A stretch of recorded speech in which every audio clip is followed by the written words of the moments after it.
Moo. Hi, chat. How's it going, everyone? Koi, congrats on being first. Square, thank you for the 7 months. Hell yeah. Can't believe it's been 7 months already. Holy shit. Happy New Year. Chat, how's the cattle doing? I haven't seen you since last year. I'm so funny. How's it going, chat? How was your New Year's, your Moo Year's? The last time I streamed was on New Year's Eve, but I wasn't there for the ball drop. We hung out at home. We celebrated my roommate's birthday. We went to a barcade, which was a ton of fun. I got the high score in Miss Pac-Man, because I'm a fucking loser. I slept? Yo, nice. Jealous. I'm so jealous. But yeah, how you been, chat, this past week? Anything new or exciting? I got sick, which was not great. Not great at all. But I'm better now for the most part. I have like the slightest sore throat, but I think I'm overall pretty good. I just hanged out. Nice. Back in the day, I would hang out with my friends and have a good New Year's party. But now I just do it at home with the roomies. We got over a foot of snow. That fucking sucks. I heard there's like an ice storm going on in what did my roommates say? Mid-East somewhere. It sucks. It sounds really scary. Thankfully, it hasn't been snowing too much. It has snowed, but like nothing crazy. But fucking, it's been like 15 degrees every day, and I hate it. I hate the cold. I hate that I walk outside and I feel pain and I can't feel my face. 0 out of 10 experience. Dang, I would not live in Canada, Koi. I don't know how you do it. Fuck it over there. I can't take it. I miss the warm weather. Did I do anything else over the weekend? I don't think I did. Got sick, played Mario Party, lost again. Mario Party sucks. I don't like it. I think that's about it. I feel like I did more. I worked on some projects, played a bunch of Marvel Rivals. Nothing crazy, chat, nothing crazy. I hope you've had a good week and a good New Year's. The year is 2025 now. Are you guys excited?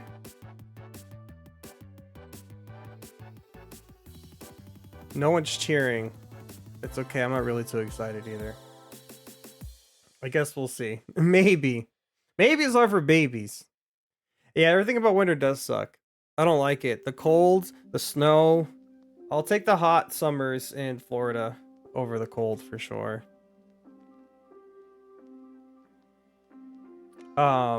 But yeah, chat, so this is my yearly thing. I always talk about what games I played over in the previous year.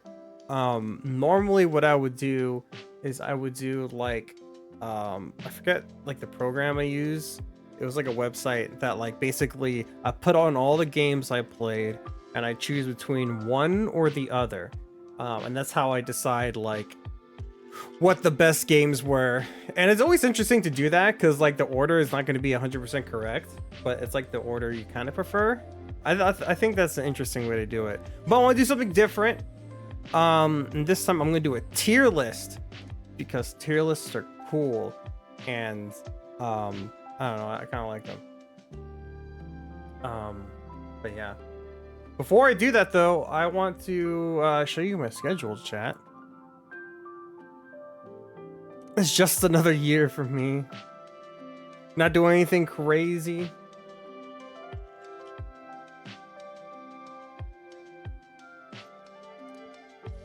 I also did I'll go over later. I posted like what my goals are and such for the year. For now, for streaming, I'm gonna kind of continue with my current like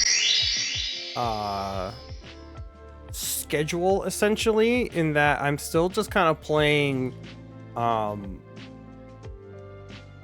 backlog. I'm playing some more indie games, some other games I bought that I have them on my desk now.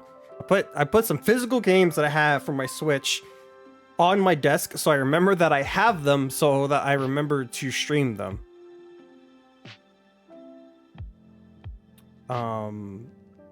Where the heck is my schedule? Oh, it's down here. Hi 2J, thank you for the head pats. But yeah, I'm gonna do that for now. And then once I get my new model and stuff, I want to start focusing more on retro games. But until then, I think it's a good opportunity to catch up on my backlog before I start doing that. I don't know. I'm trying to figure out what I want to do, because like when I stream a game, especially a long game, people usually don't stick around for like all the other parts. Like I played Wukong, and you know, people there day one when I played it, day two, and then you know, future streams people don't really watch it, and I'm wondering if I should just play it the first time on stream and play the rest off stream. I don't know.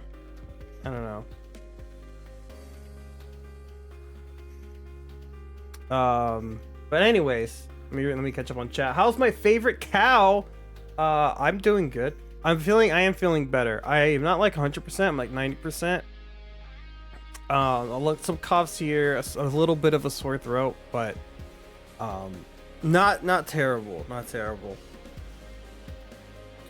I'm hoping for doing more art and getting the PC finished. We're so close, Koi. You have one piece away.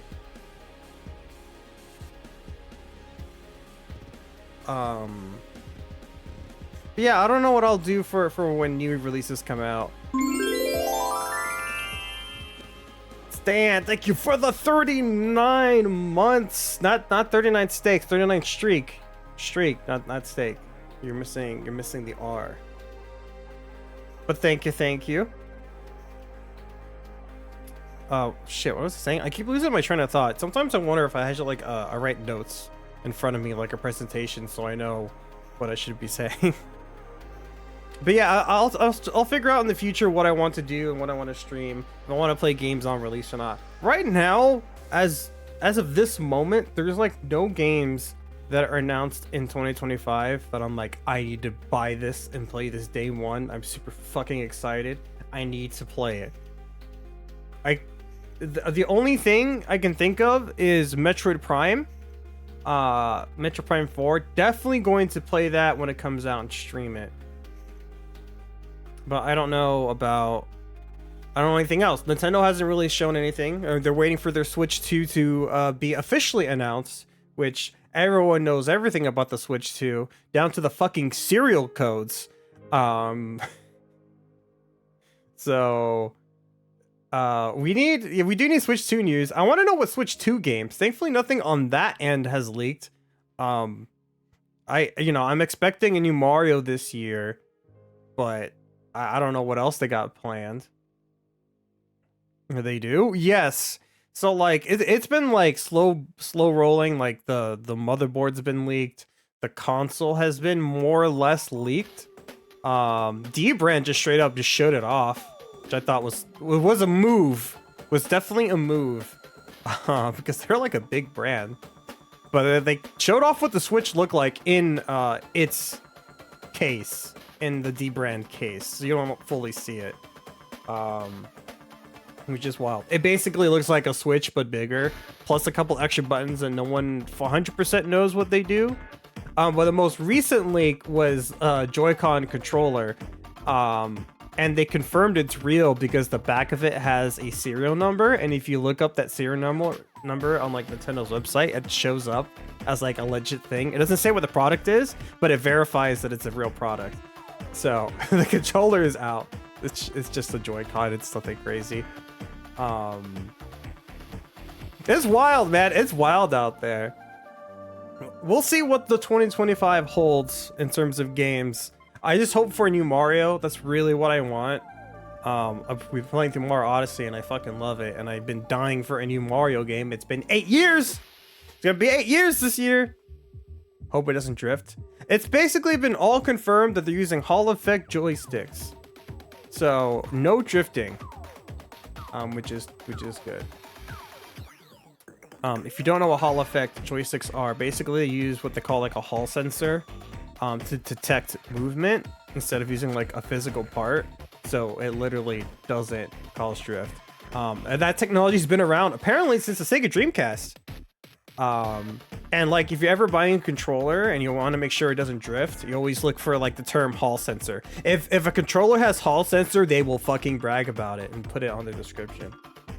Which is why like the controllers I buy are 8-bit do controllers usually, because they do have non-Hall sensors joystick ones, but I buy the ones that do have it. They're great. No drift for me. Oh, it's funny. I've had my Switch day one, literally the day it came out in 2017. Still have it, still use it. No drift. And my joysticks. Although to be fair, I don't use my joysticks that much, but still, Pro Controller, also no drift. And I've had that basically day one. And the one I predominantly use, the white one, I had since Smash 4 came out. So yeah, we'll see. We'll see about the Switch 2. But because like I don't know if there's any games that I want to stream like this year, really. I might just straight up just focus on the retro games. Continue with my backlog. Maybe I'll play an indie game here and there if any indie games spark my interest. But yeah, that's kind of my plan for 2025 and for my content going forward. I want to do that. I posted it on my Discord. What I say what my New Year's resolutions were? Let's check it out.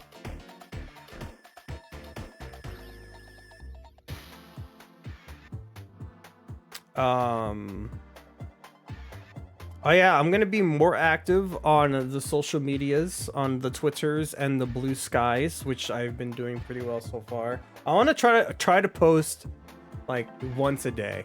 I'm not gonna post like a shitload every day. Once a day. Think it's important. And such. I want to post more of my rigging on Twitter. Which I've made lots of rigged models in the past like 3 months, but I don't have any like recordings of it or posted it anywhere. So I need to actually do that. And that's one thing I want to do with my Twitter.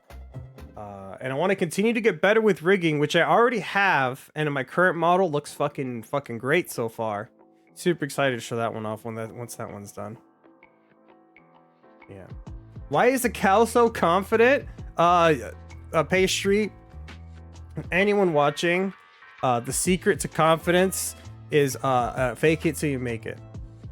See, because the thing about confidence is no one can tell the difference between fake confidence and real confidence. So yeah, that's the secret. Blue Sky only kill Twitter. Pastry, I want to. I didn't post on Twitter for a while, for like a couple of months. I hate Twitter, but as someone who is both a content creator, but like now my current day job is basically rigging, I have to use Twitter because that's where most of the VTubers are specifically. And so if I want to reach VTubers, and get more rigs in the future, I have to use it, and it sucks. I hate it, but I just kind of have to. Blue Sky's better though, 100%. That's fair though. I see lots of VTubers on Blue Sky too. I don't see enough. I need to see more. I see mostly furries on my Blue Sky. They were first to use the platform, it seems. There was some stuff I was interested in the Game Awards. Oh yeah, there was a bunch of stuff actually, but I don't know how many of that's actually coming out next year. Ninja Gaiden looks really good. That was like the one that I liked the most. Elden Ring, I guess. I don't know if I'll stream too much of that. Probably just play it once on stream anyways. I'm not sorry for the stuff I retweet. No, it's fine. It's fine. I'm like, oh look, Koi Blitz retweeted. Oh, adult content. Let me not click on that. I see that a lot. I'm glad it warns you. Pretty consistently too. It's nice. Twitter, you be scrolling and then bam, titties. No warning.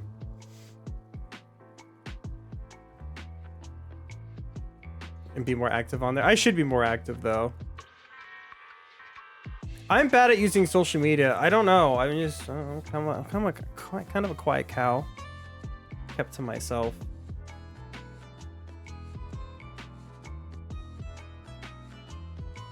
I remember getting my Switch from a pharmacy grocery store. Had a long ass walk to my old apartment. Oh, when I got my Switch, I waited day one outside of Best Buy. I had pre-ordered it, but I wanted it that night, midnight. So me and my friends waited for about like, I don't know, we got there like at 11 o'clock. It took us like, probably got in the store by like 12:30, maybe 1 o'clock. It was awesome. I rarely do midnight releases, but I would always do it for Smash. I did it for Brawl, Smash 4, Wii U, and Smash Ultimate. And I did it for my Switch. That's about the only midnight releases I've ever gone to, I think. I can't think of really anything else I would. But, yeah, it was fun. Got my Switch day one, got Breath of the Wild. Great fucking game. Good stuff. Looking in a mirror and smiling at yourself can improve your mood. That's true. That is true, actually. It's kind of wild. It's kind of like a hack. If you just smile more, you'll smile more. Which sounds dumb, but it works.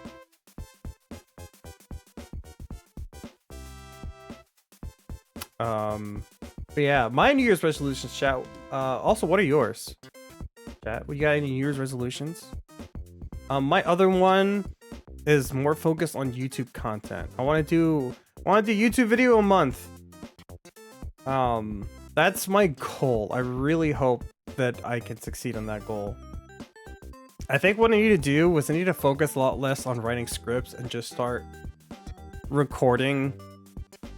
Just like record my thoughts and things, and maybe that'll be better. That might be an approach I try to do going forward. But yeah. My video for this month that I want to do is I want to do the best games of 2024. I want it to not come out in March because that's what I did the last 2 times I did a video. So I want to do it. I want to make it come out by the end of this month.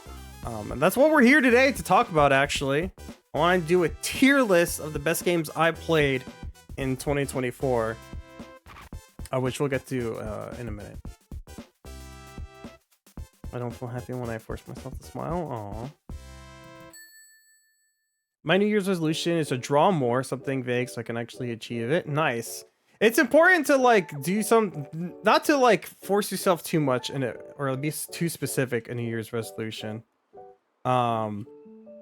Or strive too high, because that'll demotivate you. Like, I think a good approach is like, for example, I want to lose weight this year.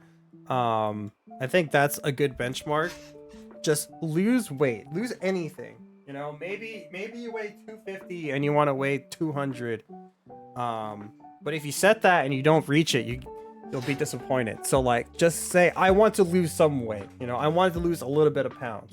And then try to do that, you know? The little victories, step by step. A journey of 1,000 miles begins with the first step. So I'm kind of shooting myself in the foot here by saying 1 YouTube video a month, but I think I can do it. I think I can. I need to get on it. I shared mine on Blue Sky, but what I shared here are the bigger ones. That's the vague goals you can realistically do. Yeah, exactly. Yeah, if I force myself a deadline for my own art, I just want to casually draw more without the pressure of failure. True. I got roped into working out because of a new roommate. That's a good one. I need to I want to start working out more this year. I like similarly, I want to start slow like once a week, nothing crazy. The problem is, I wanted to start doing it on Sundays. Yesterday I was fucking sick, so I couldn't work out yesterday. This week though, this week will be the week. Have Lucy peg you every week. You don't release a YouTube video. Is that supposed to motivate me or not? Excuses. Listen, you do not want to work out when you're sick. It feels super shitty. I did it once.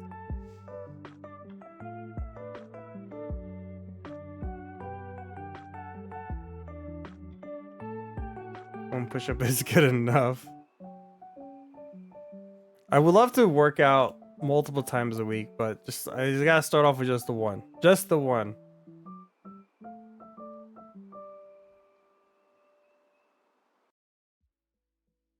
Whoosh.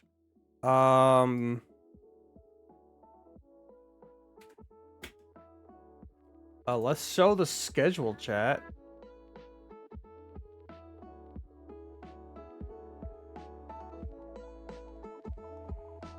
Boom. My schedule for the week.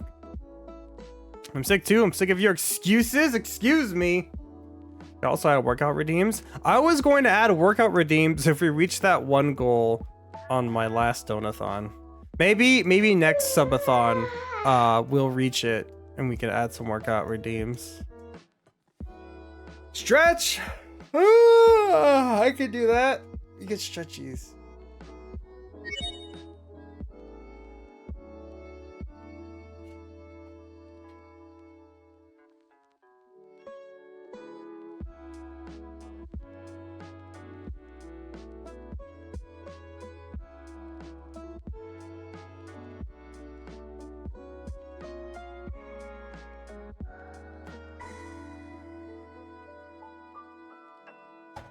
That was good. My scheduled chat today, obviously, we're doing the New Year's celebration game of the year tier list. Wednesday, I'm gonna finally beat 9 souls. Definitely possible. I've like started 100%ing it. Got like most things. I have like one area left, one boss, a side quest. So I think I should be able to finally fucking beat that game. Long as fuck. And then Friday, another game in my backlog, but not really that much in my backlog. I actually bought it last month. Yellow Taxi Goes Vroom, which is an indie 3D platformer. It's part 3D collectathon platformer, part racing game. It's kind of cool. It looks fun. Also short. So we'll be playing that. And then next Monday, I'll play Mario Odyssey again, and then probably get the last moon and the last few moons that I can get without it taking forever. And I'll probably start Mario 3D World. There's another game in my backlog. I want to play Bowser's a Furry, which is short. Should be able to do that in one stream. And then maybe I'll start Kirby in the Forgotten Land. I'm looking at my desk, the games I have. We'll see. I had to give you 100% of your average 4-hour stream. Oh yeah, depends how hard the final boss is. Hopefully, not too hard, right? Smile. I guess we'll see. But yeah, that's my current schedule. I don't know what else I'm gonna play. I could start another Crap's Treasure. I might do that after 9 souls. So then I'll be playing like a Mario game, another Souls game, and then other indie game. That's like the foreseeable future. I think well, once that's like cleared out, maybe in February I can start. I'll start playing retro games again. Whether or not I have my model, and I'll start Star Fox. That's the one I'm going to start next. Play through all the Star Fox games. Which shouldn't take too long. They're not... Most of them aren't too long, and I think... And I don't have to play Star Fox Adventures again, because I've already played it.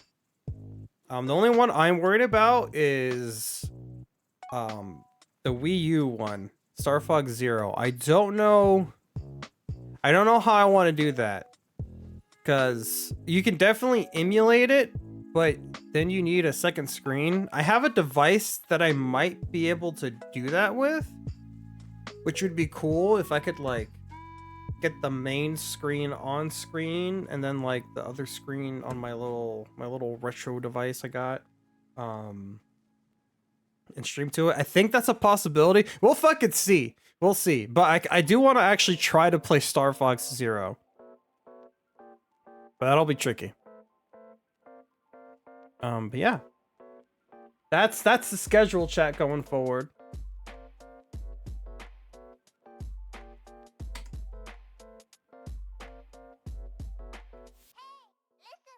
All right. Let's see. All right, chat. My tier list. So what we're gonna do, I have prepared and I have listed every game I streamed this year, and we're gonna rank it in a tier list. And from there, I'll kind of figure out what my favorite games are, and what my favorite games weren't. I want to label these and be kind of cheeky. I didn't think that part through. I do know that I want like can I add a tier?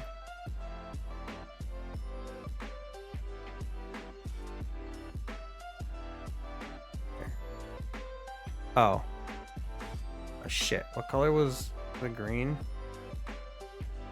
Yeah. I want a tier. And this tier is called games I've already played.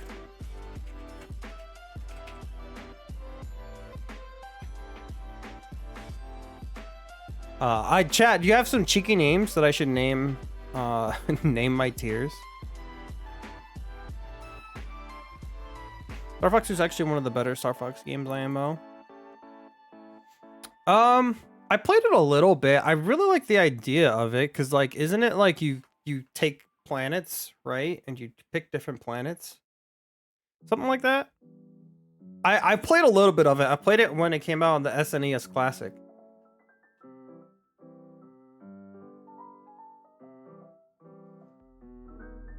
Chat, are you more clever than I am?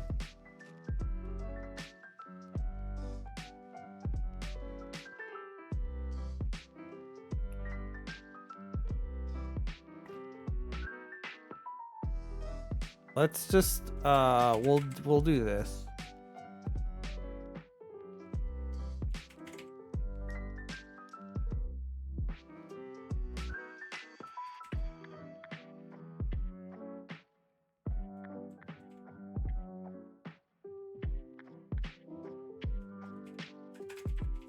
I wanna figure out. Let's see. We got legendary, great, good, mid, bad. Our 1, 2, 3, 4, and 5-star games. I guess 2 stars mid.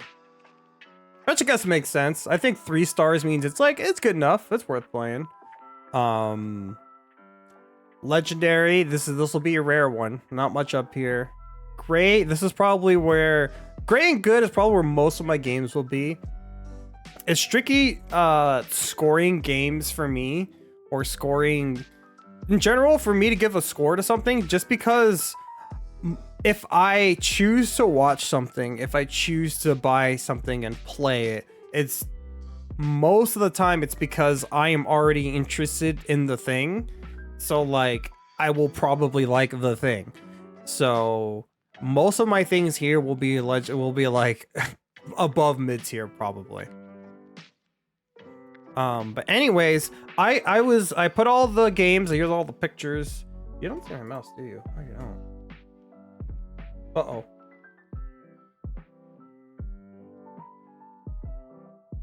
Do not mean to force SDR. Capture cursor. Oh, now it's all blurry. Did I want it force SDR? Oh, interesting. It looks better.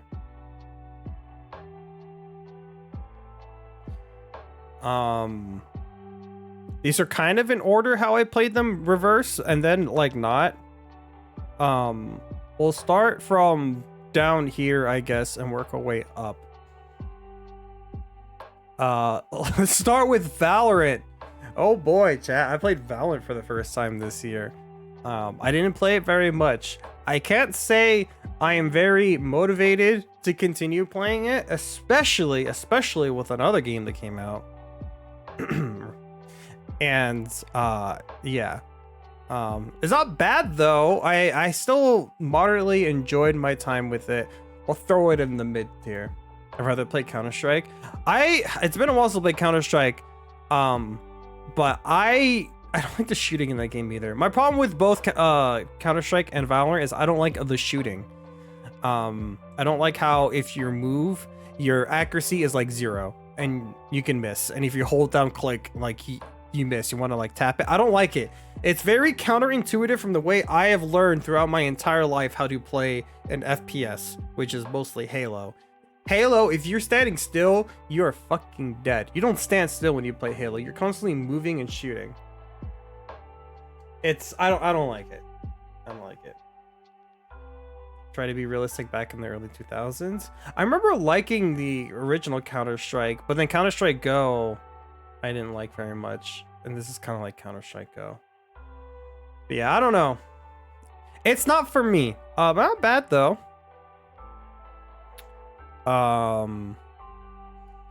Penny's Big Breakaway. The people that made Sonic Mania made this game. The 3D indie platformer. I had high expectations for this game. It was pretty good. It was pretty good. The movement and mobility was very fun. I didn't really like the art style. I didn't like the color palette or the character design too much. Story's kind of whatever, but that's fine. Yeah, I don't know. I had higher expectations for that game. It's still pretty good though. Yeah, I do like more arcadey shooters for sure. Although I don't really play Call of Duty, which is like the arcadey shooter. But yeah. So that's Penny's Big Breakaway.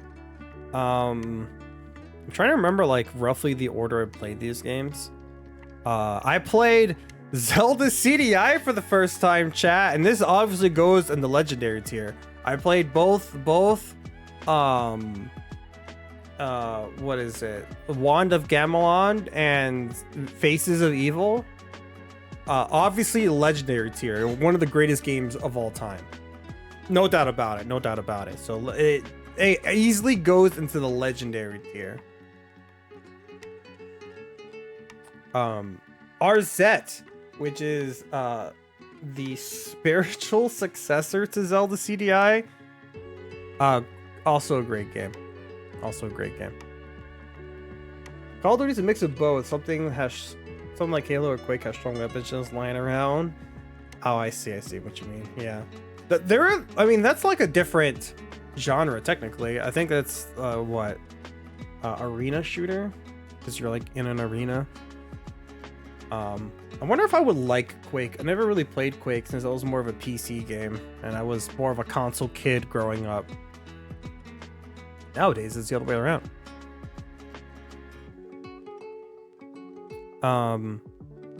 But yeah, RZ. They made a spiritual successor to Link or Zelda CDI, and the game's great. It's fucking great. They absolutely nailed the presentation and art style of that of Zelda CDI. It's actually funny. And I think there needs to be more funny games. There needs to be more funny games in the world. Everything's too dark and serious and edgy all the time. Fuck that. Give me some funny ass games. RZ's funny. Also, the gameplay is pretty good. It's pretty good. Yeah, looter shooter is Borderlands. Which I like Borderlands 2. Pre-sequel was okay, never finished it, and I still need to play 3. I own it. I want to play that sometime. Not on a stream though. Not on a stream. Just something to play with my friends. There is a game on here that I played with my friends. That we'll talk about later. Quake 1 stream when? Oh, dude, I don't fucking know. I don't know about that. I do want to play retro games. Quake is pretty fucking retro. I would probably play Doom before I play Quake though.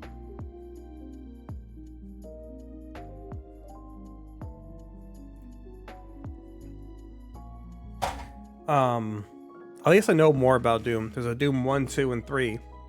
And 3's not great. And then Eternal and Doom 2016.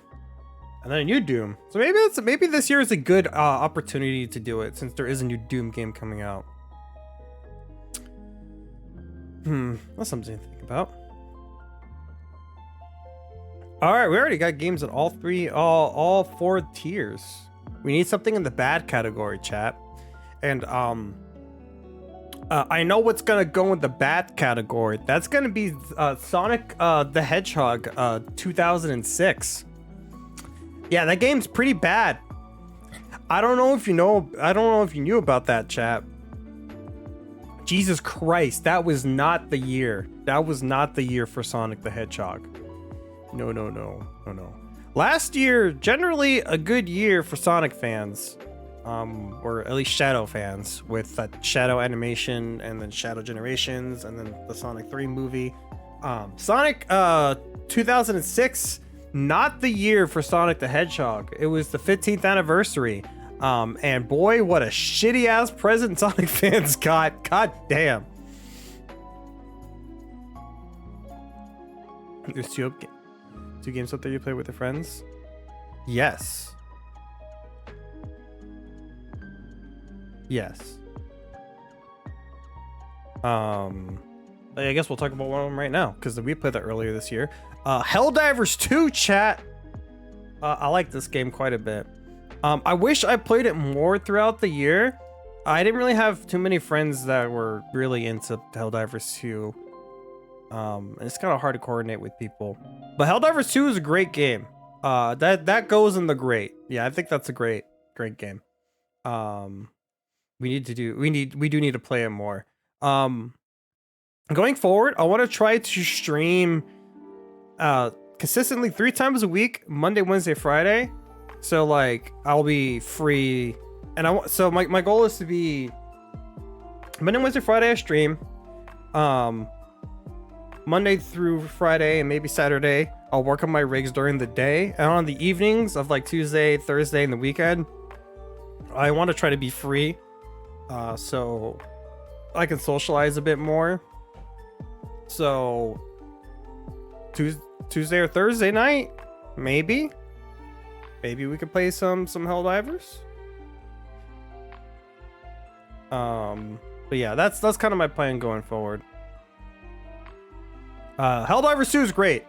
Moral of the story, I'll put it in front of ours at.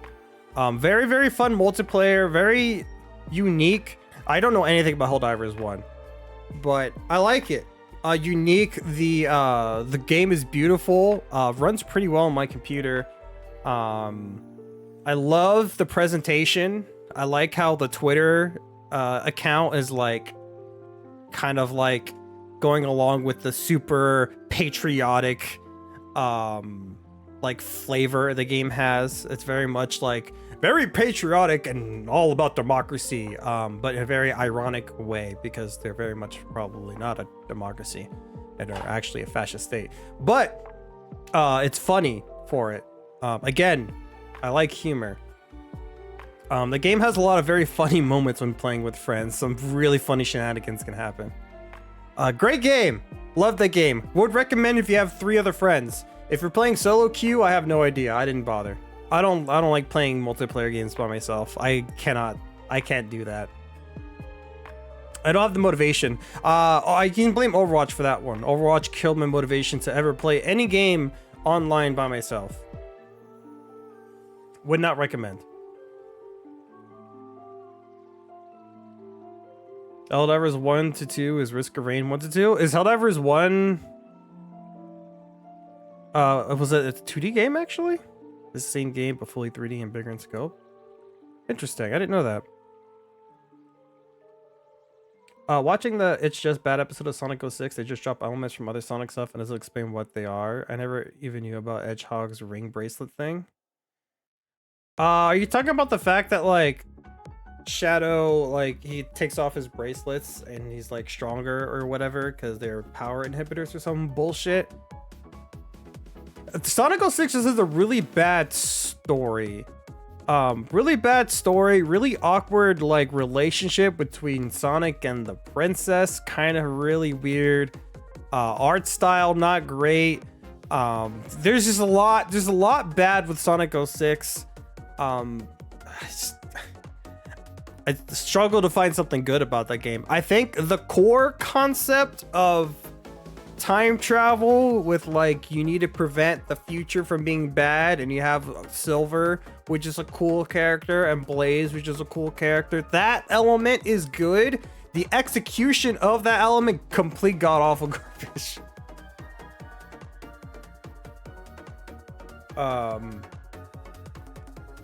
Yeah, not great. Helldivers 1 was a top-down mission-based twin-stick shooter. Oh, I kind of like those kind of games. I wonder if I would like Helldivers 1. Is Helldivers 1 also multiplayer too? Play for 2 isn't bad at all. I've been doing that a lot. Yeah, thankfully you don't need to really communicate with your teammates, so it's not too big of a deal. It's just in general, you know, you go to objective, do the thing. 4-man co-op? Ooh. We'll look into that. I wonder if it would be fun to go back and play that game. All right, next up, chat. Another game I played. Again, I don't really remember the order necessarily. Shadows of Doubt was pretty early on. I didn't like that game. I really wanted to like Shadows of Doubt. I really wanted to, because it's such a cool concept. It's like a procedurally generated city where you solve crimes, and the murders and things are randomized with the different weapons and different victims. It's super cool concept. I didn't like it. I really didn't like the game. I really wanted to. Like, I want to put it like in the mid category, but personally, I didn't like it. I don't want to say it's a bad game, but to me, it was kind of bad. It was very obtuse. I did not know how to solve the cases, and like maybe I'm just a fucking idiot, but I like to think I'm a relatively smart person, and I didn't know what to do. The game really doesn't hold your hand at all. The controls are awkward. It was pretty buggy. It was early access, at least at the time. I didn't like Shadows of Doubt, which is a shame because I like detective stuff. I like Phoenix Wright. That's a really good detective game. Like you're more of a lawyer, but there's detective elements in it. Yeah, I didn't like Shadows of Doubt very much. Dungeons of Aether. We'll throw that in the good category. It was pretty good. I like the story. I like the characters. I love the sprite work. I love the music. In general, like the music and art in the Aether series is phenomenal. I like that game.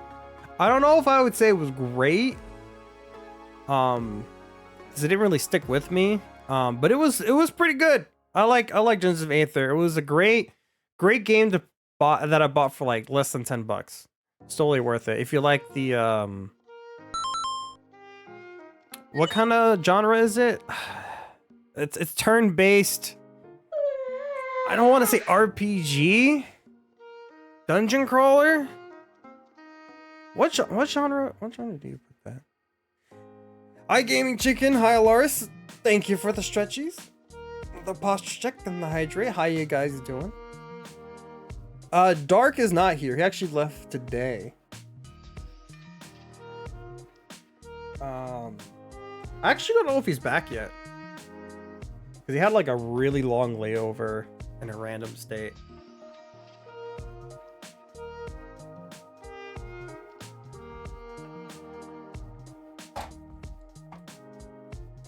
Moo, how you doing, Lars?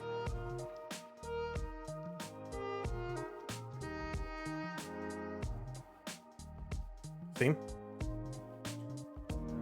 There it is, Yellow Testicles Room. Dungeons of Aether. Turn-based strategy. I guess it's a turn-based strategy game.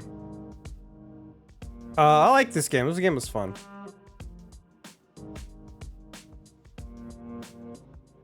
Doing alright, not really doing much. Just chilling today. How was your New Year's? What's your New Year's resolutions?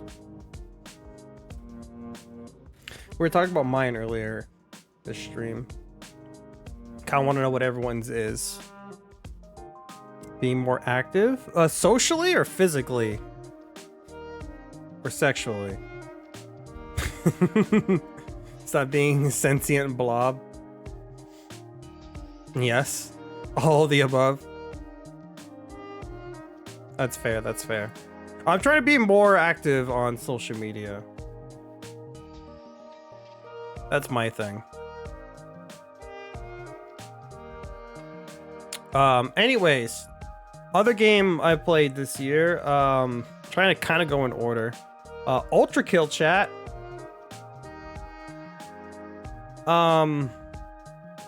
I think it was pretty good. That was pretty good. I should be as well. I'm just there. Also, all of the above. You seem to be pretty active on social media from what I've seen, Koi. I'm bad at it. I'm bad. I don't just like speak my thoughts and throw it on the internet. I think partially because I'm like, who fucking cares? Who cares about my thoughts? That's what I feel like. But I should be at least a little bit more active. Talk about some things I like or something. I don't know. It's hard. I've tried to just throw my thoughts to the void. Yeah, sometimes it's just all you gotta do, I guess. I don't know. I'm not a social media person. I should follow Lucy's lead. She's really good at it.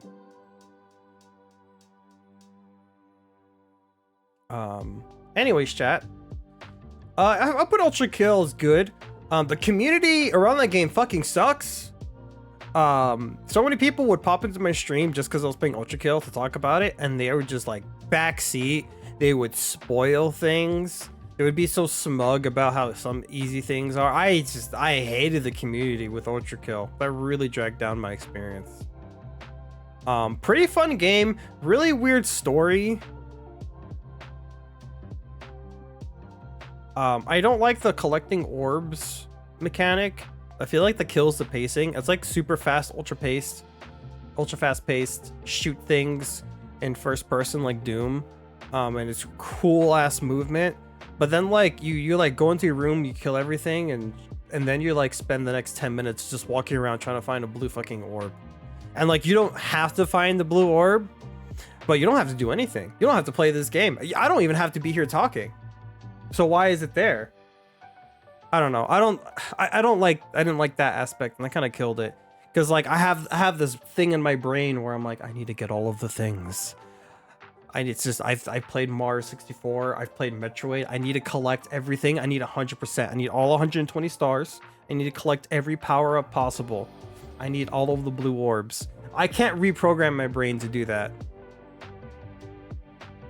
That's part of the reason why I do like Metroidvanias a lot, though. I like the fulfillment of going through a map and getting all of the things. This community tends to suck certain games. Just look at the Jackbox folks. Oh god, I can't imagine. I've only played Jackbox on stream once, and it was fine, but I don't think I'd ever wanted, like, I'd be too scared to play the game with like a community or something.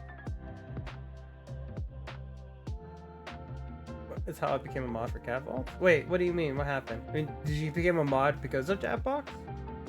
To stop Jackbox people from what? Yeah, Jackbox is for Discord calls. I like playing Jackbox with my friends. I used to play it in person, but like once we all like moved away, it's a great game to play online. Though I wish there was more games that are like Jackbox where like one person can buy it and everyone can play. Come on me because of all the trolls that came on our stream because of Jackbox. Oh, that sucks. That sucks. I actually forgot that I played Jackbox on stream. I have a games list chat. It's in my Twitter description. And I actually went and updated it, which is how I got all the games that I played. I was kind of looking at previous years. I forgot that I have played Jackbox. I kind of saw it on there. I was like, when did I play that? Then I remembered I played it with Care once because we couldn't get a game to work. Also, this year and last year, I think I played the exact same amount of games, which is impressive. And then also, I played a lot less games these past 2 years than I did the first 2 years I streamed. But I think the first 2 years I streamed, I played more shorter games with shit like Elden Ring, Shadow of the Erdtree, and then like Tears of the Kingdom last year, and then Black Myth Wukong. Like, these games are fucking long, so they take up so much time. But anywho, what's next? Superliminal. I think it was also good. Very fun puzzle, first-person puzzle game. Very trippy. I kind of want to put it in the great tier. I don't know if it was that great. I think if the narrative was a bit better, maybe I would have liked it more. Cause like there's like the end and there's like a reveal, and I don't know. I was just like, oh, that's kind of it, I guess. I don't know. Maybe if I liked the ending more, that would push it to great. Still a fun game though. If you want a good first-person puzzle game, Superliminal, definitely would recommend. What else did I play roughly early on in the year? Super Mario Bros. 3, a game I've already played. Played that for Mario Day. I somehow managed to beat that game in one stream, but goddamn, by the end I was really fucking tired and I was using save states. Forget how long that game is and how hard it gets towards the end. If I hadn't already played it, this would be in the legendary tier, obviously. It's like, it's not even arguable. It's probably just is the best NES game. It sold like a bajillion units. One of the best selling games of all time for a very long time. Great game. I would not recommend to play it all in one sitting. The only Mario game 2D without midway checkpoints. Shit, you're right. Super Mario Brothers 1 has it. USA has it. I assume Super Mario Brothers 2 has it. The original Japanese release. And then obviously World has it. Yoshi's Island has it. The new games have it. Yeah, shit, that's weird. That's weird to think about.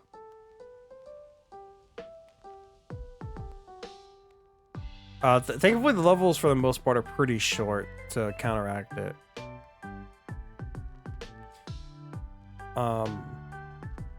Pokemon Red will also go in there. That was a fun stream. That was our Archipelago randomizer. We played Pokemon. I played Pokemon Red randomize, while other people played other randomized games. That was a good stream. I like that game. Also, really hard to do in one stream, randomize. But it was fun nonetheless. Earlier on in the year, I played Crab Champions. It was kind of mid. It was kind of mid. It was kind of a fun game to play with 4 people. Like a third-person roguelike 4-player co-op shooter. Pretty fun. This is also this, by the way. I tried uploading the logo, and it's just raw Mapio, but it's supposed to be Crab Champions. So you could ignore that one. I wish I could get rid of it, but I can't. It was pretty mid. There's not much to say about it. I would like to play it again sometime, but with like, this year was a pretty good year for some good multiplayer games. Like Helldivers 2, like was really good. And a couple of others on here that I like. If I'm gonna play a multiplayer game, I'm probably gonna play something else and not that, sadly. I like to do more Archipelago Rando. Yeah, I know they have Resident Evil 2. I would like to play that. I'd be down to do an Archipelago where I play RE2 Remake randomized. I could probably do that in one stream. Maybe I should just play it again casually. Get refreshed with the game. But as long as I don't put it on hardcore or something, I could probably do that in one stream.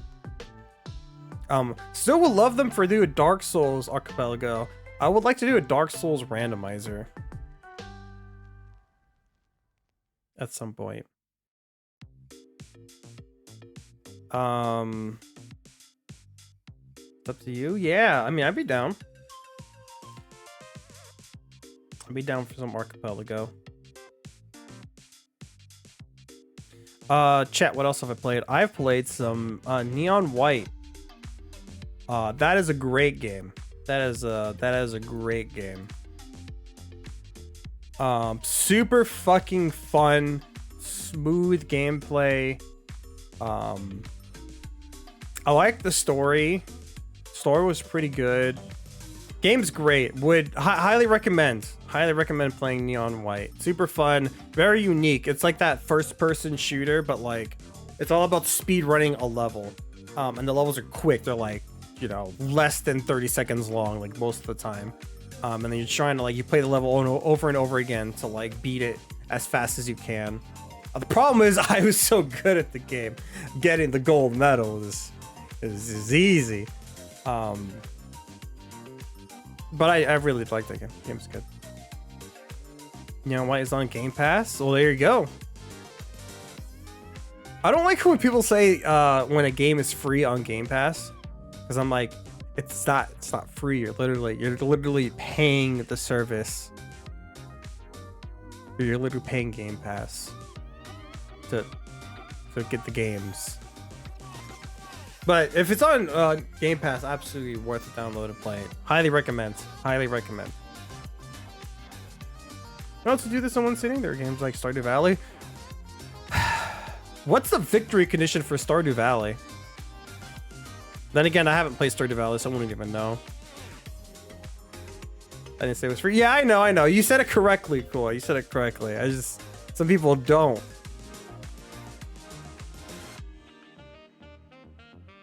Anyways, earlier on this year, I played Cult of the Lamb, Sins of the Flesh specifically. I played Sins of the Flesh update and the other update before that. It was pretty good. Cult of the Lamb is a great game. It was fun to go back to and play it again. I like the additional story beats and story bits, and I like the customization. Kind of wish some of the stuff was in their base game, but it was nice to play like the game again, and it was like a huge update. There was like so much to do. I played that for like 3 or 4 streams. It was an awesome free update. Just as good as the base game. Would recommend playing Cult of the Lamb. It's fun shit. Very fun streaming game because it's very funny to have your chat shit all over the place. It's hilarious. And then eat their own shit. It's funny. Again, the world needs more funny games. There are 1 out of 16 different goals. Oh my god.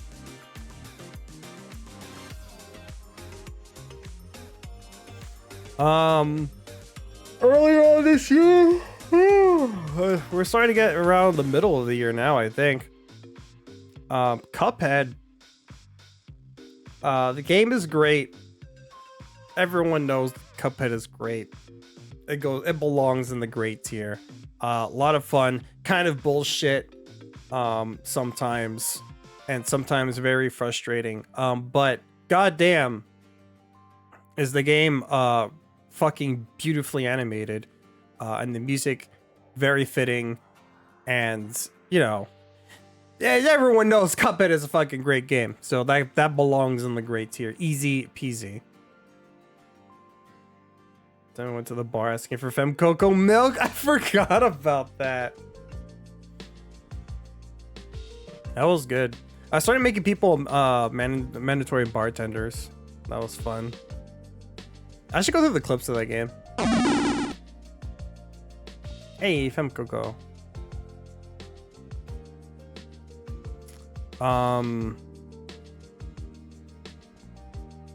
Speaking of uwu.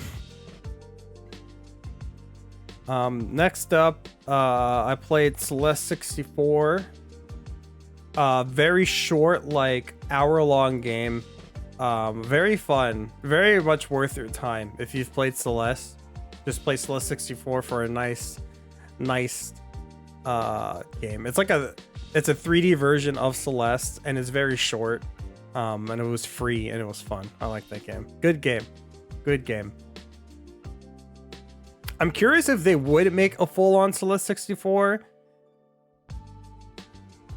I don't think they would. I am looking forward to whatever their next game is. They announced it like 3 years ago, and it's like still in development. It's called like Earthblade or something like that. I don't know. Looking forward to that. Oh yeah, I played Halo. I played it before. I played with Wusi this last year, and that was fun. I guess Halo game of year. Looking forward to playing Halo 3 sometime this year with Lucy. Next up, chat. Animal Well. That was early on. That was around May. Animal Well, fucking great game.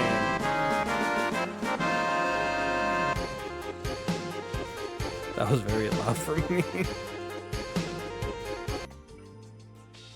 Madeline is gay. Confirmed? Yes, confirmed. I thought that was confirmed in the base game. I don't remember. How you doing, Predator? How's it going? Predator, thank you for the sandwich. It was delicioso. How you doing, Predator? How was your day? What are your New Year's resolutions?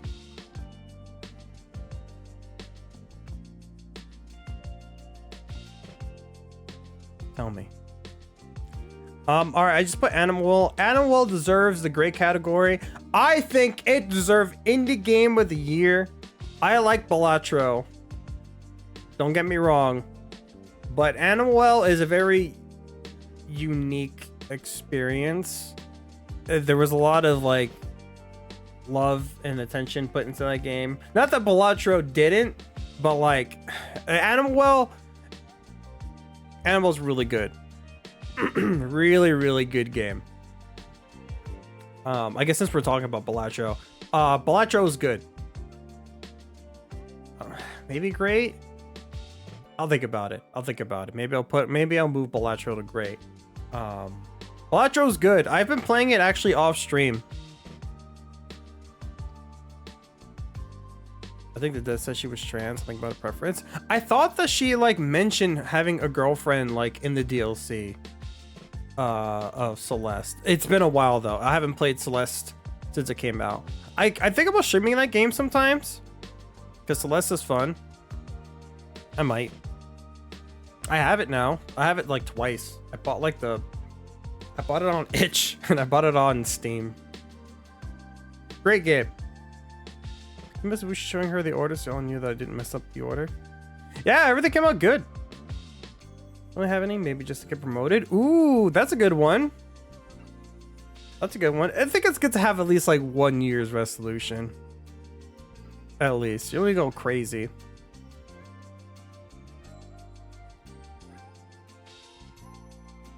But yeah, Balatro. I like Balatro. Balatro's good. I should zoom in a little bit more, I guess. There we go. Balatro's good. I've been playing on my off time. Like I said when I streamed it, I said the game I don't think was really for me, and that it's a really good time waster game. It's like when Vampire Survivors won a bunch of indie game awards, and like not to discredit it, but like they're both kind of just like very simple, I guess, simple arcade games.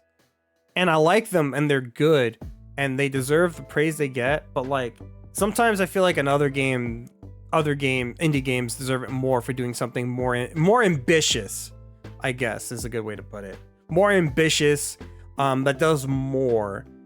Even though like Balatro does something unique, even though it's the same, it's a turn-based card game roguelike. Ooh, there's so many of those. Like it definitely is more than just that. But I don't know.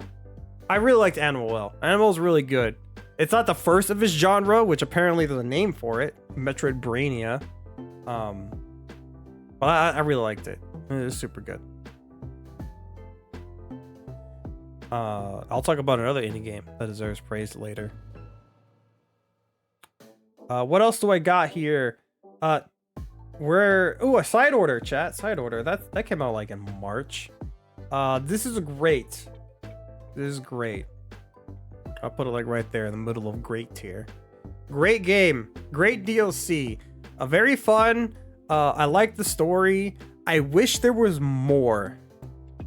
The levels get kind of samey. It's a roguelike, so you can get those situations where you want a synergy and you can't get it. What else? The game gets easier as you play it because you unlock the other roguelike elements. But yeah, I feel like I feel like it could have been fleshed out more. There could have been a little bit more, and I wish there was more of a story. There's not much. It's like it kind of repeats itself over and over and over again. Which is kind of a shame. I was hoping for a little bit more because like the Splatoon 2 Octo expansion had a really good story. Really good. I really liked it. I wish the story was as good. I think that's probably my biggest grievance with it. Not that it was bad, but I wish it was better. Yeah, it's definitely quicker, much shorter. Still liked it quite a bit. So it's still in the great tier. But I feel like I could have been legendary. It could have been higher up on this list. Okay. No more fucking around, chat. We all know what belongs in the legendary tier. And that's obviously Paper Mario and the 1,000-Year Door. We all know it belongs in there. Not a perfect game. Not a perfect game. But goddamn, that game's so good. I love playing 1,000-Year Door. I liked it as a kid, never beat it.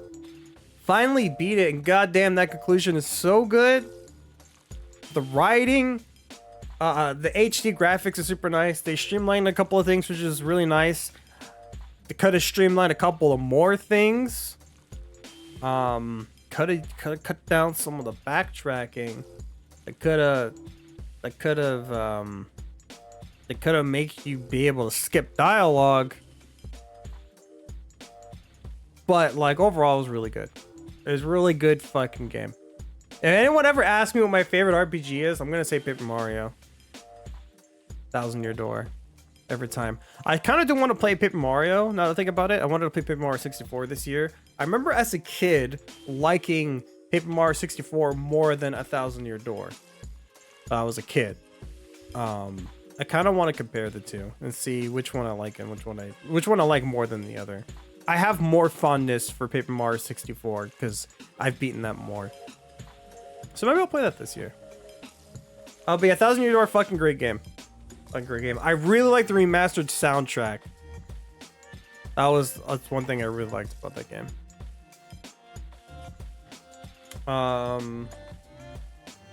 Oh yeah, I do want to play Blood Fables as well. That is, you know what? Maybe I could play that very soon. That's a good one. Yeah, I might do that. Because I'm trying to think what else is left in my backlog before I start streaming retro games. That is one of them. Give me 1 second, chat.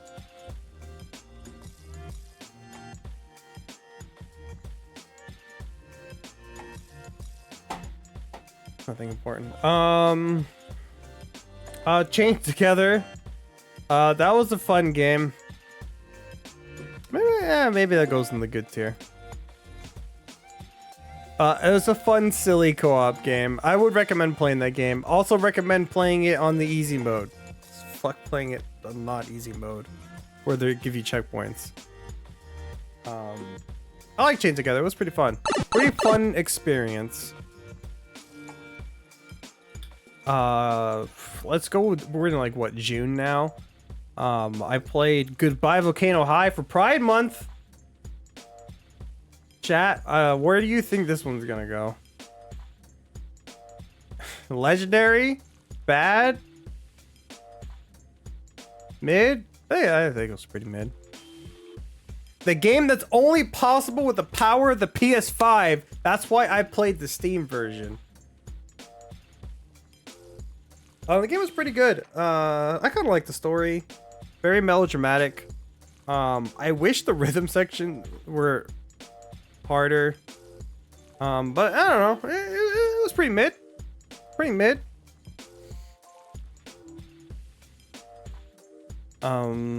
Let's see. Actually, we're heading towards the end of the year now. I played Suitable Gallia. This game is great. This game was great. I like Suitable Gallia a lot. Yeah, I think that checks out. I think that goes right there. I started therapy, so I didn't catch any of your Goodbye Volcano High streams. Did you start therapy because I was playing Goodbye Volcano High? I'm kidding. Moo! Goka! Bui, thank you for the 10 months! Hell yeah, thank you. How you doing, Bui? Bree, what is your New Year's resolutions? Let me know.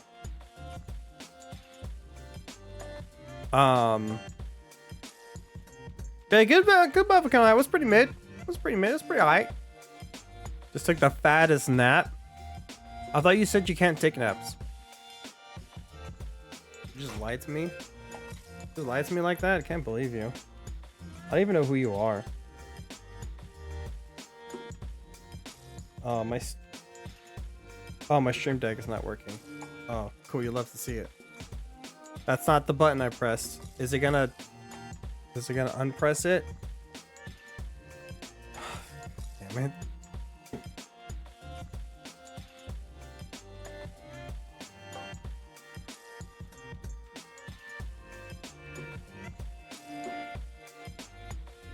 Are we good? Is it gonna work?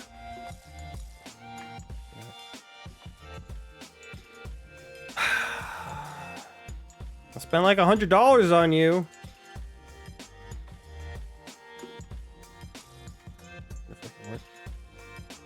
I did though, but I had to figure out life plan.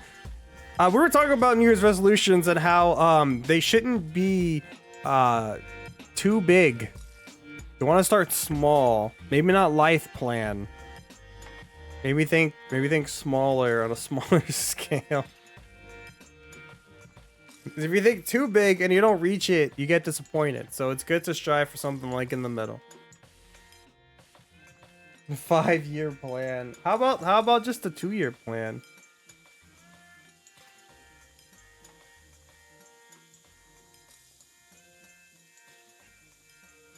Trying to get my stream deck to work and it's being dumb.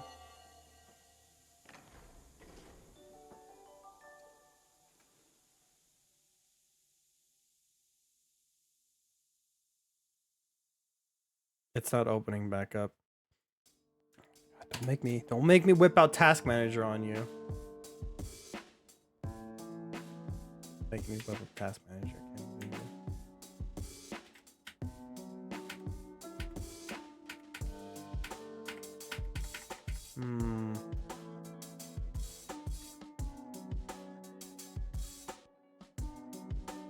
All right, no stream link. I wanted to drink water and make my model drink the water, but it's not working. Ulti? Thank you for the 11 months. Hell yeah. Thanks to Predator for my gifted sub. Well, thanks Base Predator. Hell yeah. Scuff. I know, right? What are the odds? What are the odds?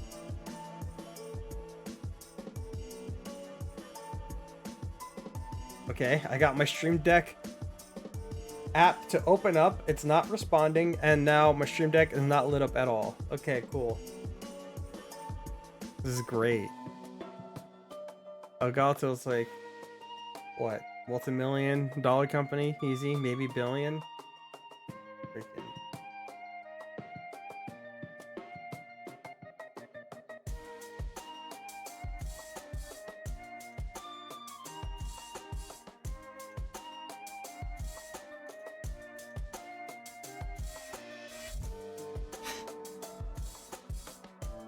All right, can I unplug it from here? Nope, I'd have to go.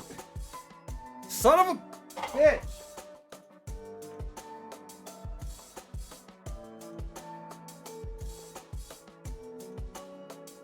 Like it.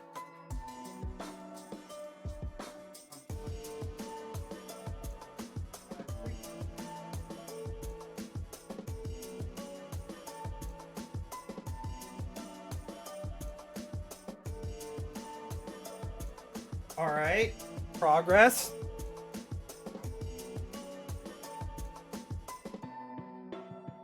Hey.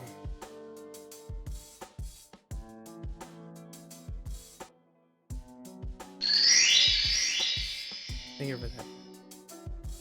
And thank you for the hype train. Holy shit, didn't realize it. Thank you, chat.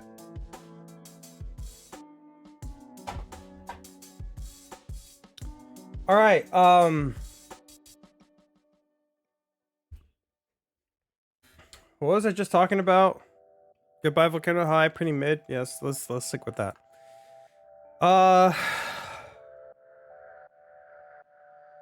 July, August, September, around this time, Marvel vs. Capcom Fighting Game Collection. Technically already played.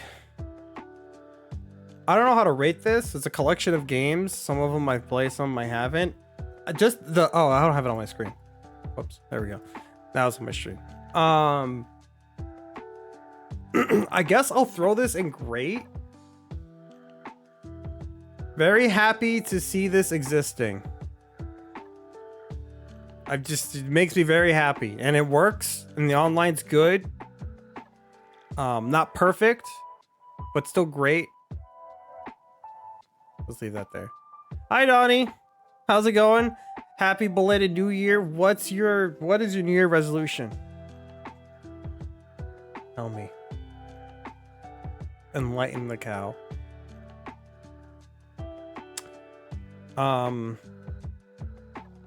August, Black Myth Wukong came out. It's not bad.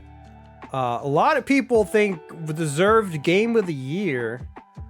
As someone who played 4 out of the 6 Game of the Year nominees, I don't think it deserved it, but it was still very good game. This is the top of good. Top of good. Good shit. Oh yeah, Ulti, what's your favorite or what's your New Year's resolution, by the way? Been asking everyone who pops in chat. This is your list for Nintendo Online stuff. Oh, what are we doing here? All right, so we are doing the best games that I have played that came out this year. Well, not necessarily came out. The best games that I played this year, or I guess 2024. Best games I played last year.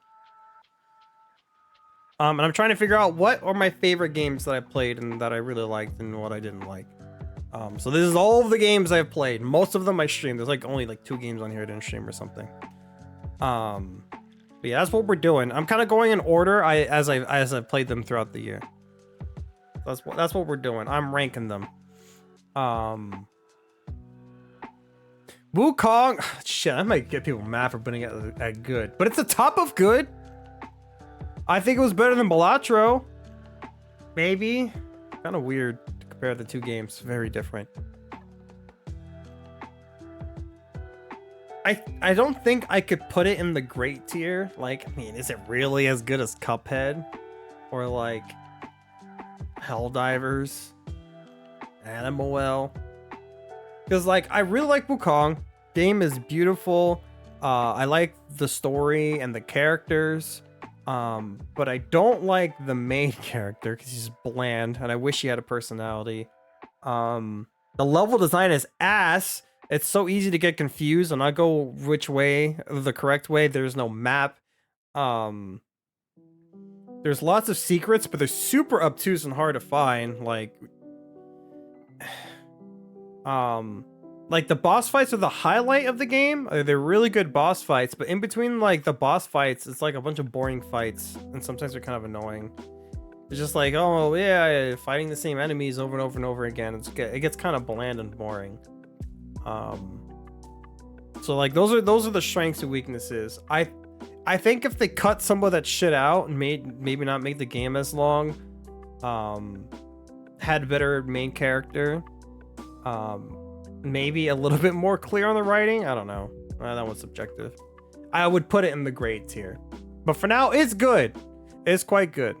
I liked it. Having a working, organized pantry. Ooh, congrats.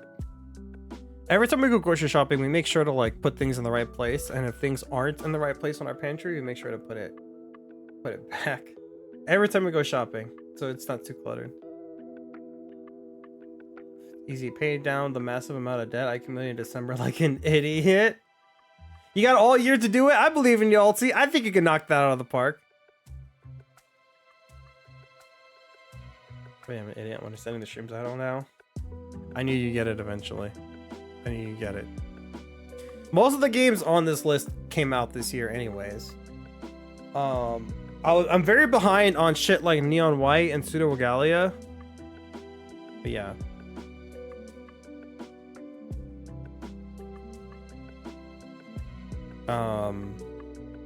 Anyways, next up, October. I think around this time, right? September, October. Rivals of Aether 2 is great. Great. Yeah, maybe like there in the middle of great tier. I liked it a lot. The problem with me is I haven't really played it since I bought it. But it's really good. Best Smash game that's not Smash. Bar none.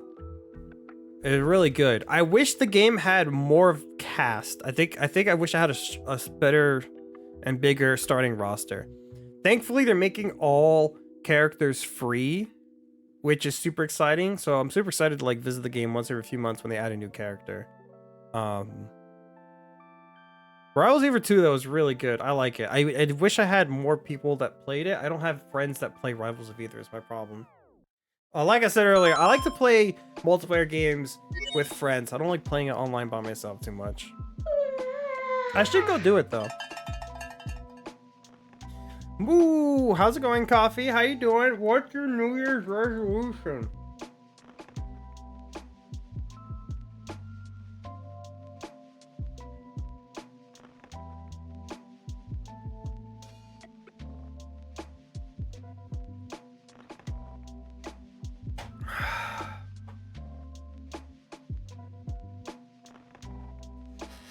Happy New Year's, you lactose tolerant nerds. Can you imagine being intolerant to lactose? Cringe.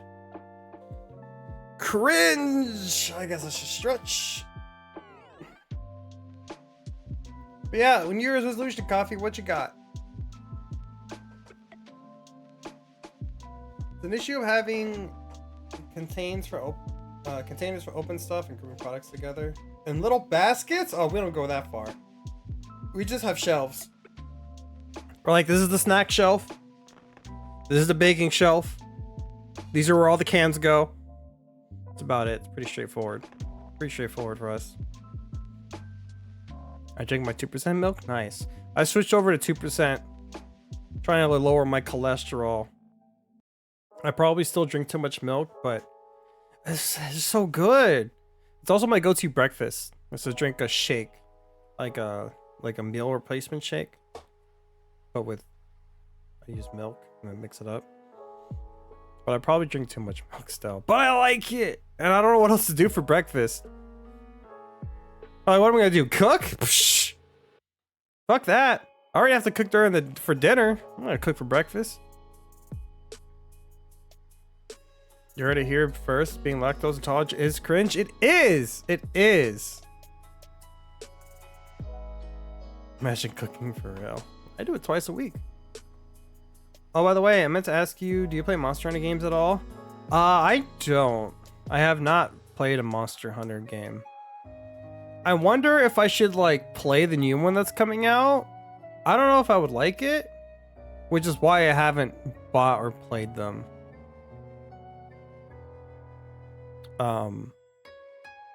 Yeah, I don't know. I don't know if I'd like the games. I should try them out. Maybe I will. I don't know. It's just like when I buy a game like that, the game is like so long and so big and I have to dedicate so much of my life and time to it. And I don't like games where I have to do that. I have to like the game a lot or have friends that like it a lot for me to want to play it. Well, in December trying to find people who play. To get what the hell I'm doing? Yeah, don't look at me. I don't know what the fuck I'm doing either.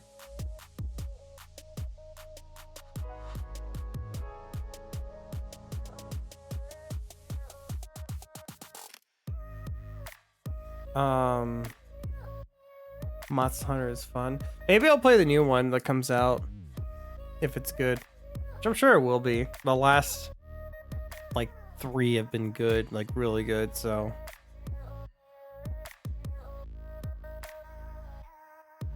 it's a bit grindy for you. Yeah, that's my problem. I don't like grinding in video games very much. It's kind of a big turn off for me.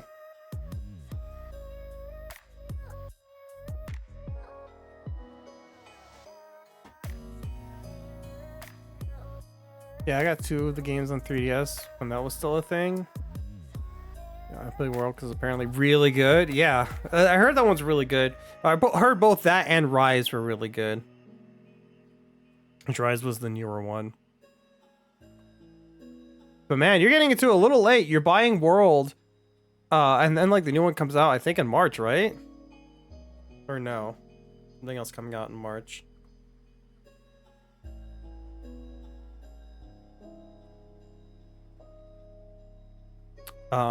Anyways, next up on the list, chat, Sonic Origins. I technically played them all before, so it goes there.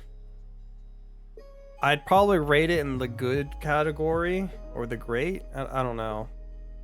I don't know where I'd throw it in there, but technically a game I already played. Very rare for me to buy a game like on launch. Same. I have to be really excited for it for me to buy it. So for the most part, only Nintendo games. Remember having local hunt parties. Ooh, me and friends would grind for material and order pizza party. That sounds like a fun time, yeah. Only games I pre-ordered I was so excited for was Headbangers. Oh, was that one pigeon game? I think I know what you're talking about, right? Bird game. Yeah, bird game.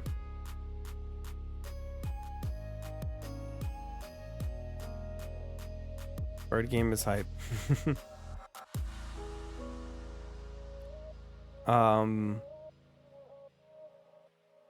What's next? Elden Ring, chat. Shadow of the Erd Tree. It was good. It was good. I never beat it. Cause yeah, I have a lot of problems with that game. I have problems with that DLC. They're like, oh man, people complain that Elden Ring is hard. Let's make it fucking harder. And more bullshit. And you can't say it's not. And you can call me a whiny little baby. And I'm like, fuck you, you're right. But that's not the point. I've played all of the Dark Souls games, okay? I know that they're getting more and more bullshit. And Erd Tree is like the most bullshit that I've played. And it kind of lost me. I was kind of done by that point. The way they did the level up system in the DLC is fucking stupid. The map was deceptive. I had to look up like how to get to one side of the map because you think, hey, you have the map of the area, you can know where to go, but it's very not clear. There's some things I really liked. I like the story and the NPCs and the pre-climactic battle. The battle right before the final boss was super awesome. I actually really liked that. But I did not like the final boss. I thought it was dumb. I thought the story behind it was weird, and kind of lame. I didn't like it. Cool weapons. Cool weapons. I mean, I still liked it though, because it's still fun. I still put like a fucking, I don't know, 40 hours into that DLC. So like, and I got my money's worth.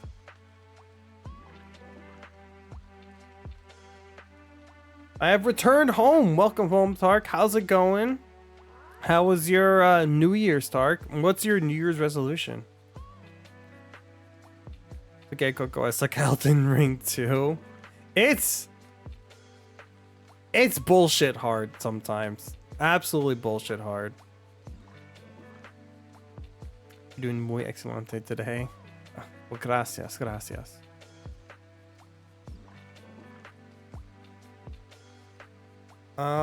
October. Mario Jamboree came out. I don't think I like the game very much. I think that belongs in the mid tier. That game is way too swingy. Like every time I watch someone play it or when I play it, like with the mechanic where you can have like allies and you can steal allies and like you can buy 2 stars in a turn. And steal 2 stars in a turn. The game can really swing wildly, and I kind of don't like that. I mean, I know it's Mario Party and like bullshit's always been there, but I don't know if I like the partner mechanic, and that's like the main mechanic of the game. I also don't like how many minigames are repeat minigames from other Mario Party games, because the last Mario Party was already all repeat minigames. And so this one has repeat minigames. Doesn't tell you that they are, but I know that they are because I've played a lot of Mario Party. But like Mario Party Superstars already got all of the good ones, right? It got like the best repeat Mario Party games. And then Mario Party Jamboree got the sloppy seconds of other Mario Party games that like no one wanted. And so you got like the fucking basketball minigame that sucks ass that they threw in here. They revamped a Mario Party 1 minigame. But the platforming, which is like alright. Which is a shame because a lot of the new mini games in Jamboree are really fucking good. And I just wish they did more of that. But they took the lazy way and did more repeat mini games and like the lame ones too. Partner mechanic sucks that you have to do a mini game to gain control of it, then they go away after 3 turns. Yeah, so like you have to a Mario character will appear and then you have to go get them, and then whoever gets there first gets an advantage. And by the way, I've been keeping track, every single time the person who got to the player first and gets that advantage in that mini game has won. And so I'm wondering, why am I even playing this mini game? Because the person that got there first wins and gets the player every single time. So I think they either should have A, if you get the partner first, just don't waste anyone's time and just they have the partner. Or B, just like every 5 turns, a partner spawns and you do like the partner mini game and then you get the partner. I think that would have been a way better structure. Or sometimes if like you're on a really big map, a partner can spawn away from everyone and then like no one gets it. So like the new mechanic in the game, sometimes you can go a whole 10 round game and not even get a partner. I think sloppy seconds should be the subtitle instead. Something tells me Nintendo wouldn't approve of it. Making things, yeah, it's like literally 4 or 5 minutes long. It's a long ass mini game. And sometimes you'll get it, and then it's like the end of the turn, and then like you do another mini game right afterwards. It makes the turns take so long. We did a 15-minute round last night with Lucy and her siblings, and it took 2 hours to do a 15-minute turn, not even a full 20-minute turn. God damn, it's so long and slow. I really like Superstars way more. I think it's kind of a step down. It's better than Super Mario Party though. But I'd rather play Superstars or maybe like the original like 3 Mario Parties personally. My New Year's was overall good. That's good. Glad the holiday's over with. Alright, have things calmed down at your store, Tark? My New Year's resolution, I would say, would be on time more often. I've been trying to improve that for a year now, so sometimes that's harder than you think. You like plan ahead. You're like, it'll take me like 30 minutes to get ready. So like I'll get 30 minutes ready before I have to leave, and it'll take like 20 minutes to get there. So like I'll get ready for like 50 minutes before, and then like you might start that process of getting ready late, and then like you take longer to get ready than you realize, and then there's like traffic. It is such a pain in the ass sometimes. I used to be a lot better at it. I've somehow gotten worse over time, but I still think I'm better than at least most of my family. Which I guess isn't saying much, but that's such a mood. Yeah, that's my problem. When I'm late to something, that's kind of usually what happens. I like mentally prepare for something, and I'll like get ready or do the things before, and I just like, I guess either I miscalculate or just something goes wrong.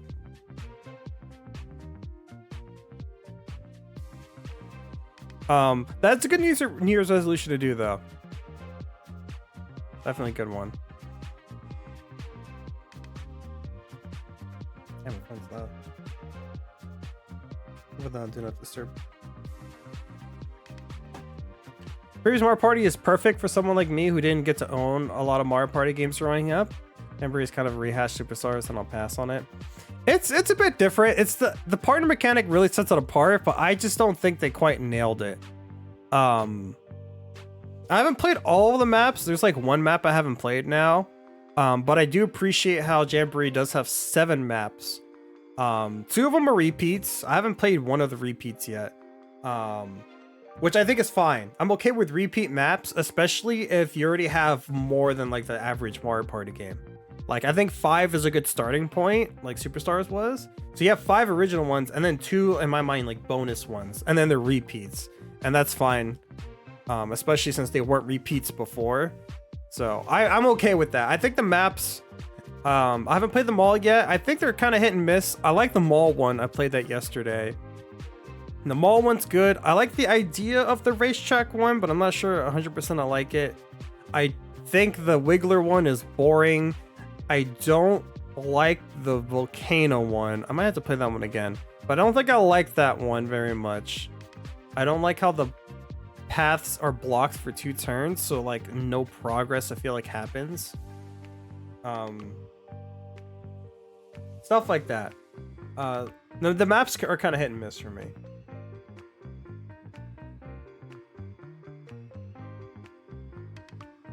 That face when you hate Latino time, but it's in your blood and you can't escape it. Fucking same, coffee. Same. Try to be early. Yeah, I should do that more often. It's just sometimes I'm early and then like no one else is, so then I get bored and disappointed. Now that Christmas/New Year's is over, we're finally not swamped anymore. Yeah. Yeah, 7 maps. That's 7 maps. You have to unlock 2 or 3 of them. I don't have them all unlocked, so I haven't done like one of them. I think it's a Bowser map, and then I haven't unlocked the other rehash map, which I should probably try to do since I've played a bit more now.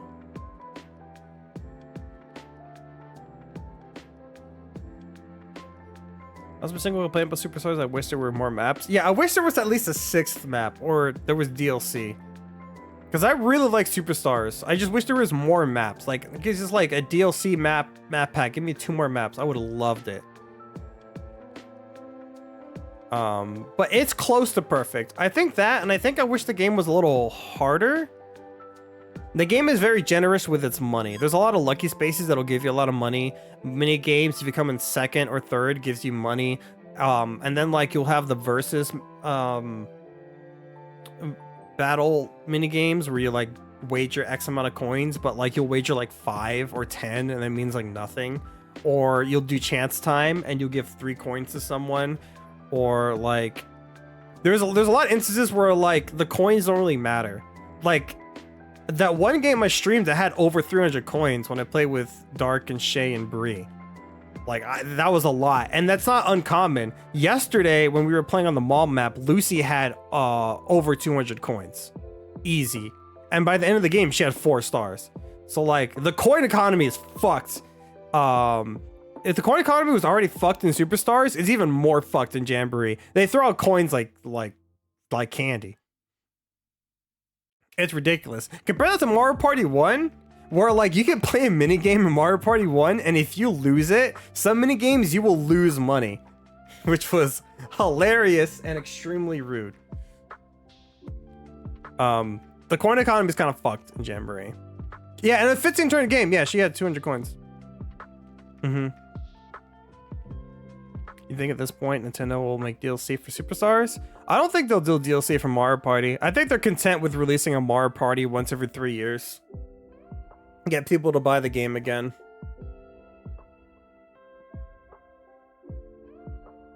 That's also true when you make the effort to be on time or even early. Other people don't care and take their sweet time, but then you're late and then they all yell at you.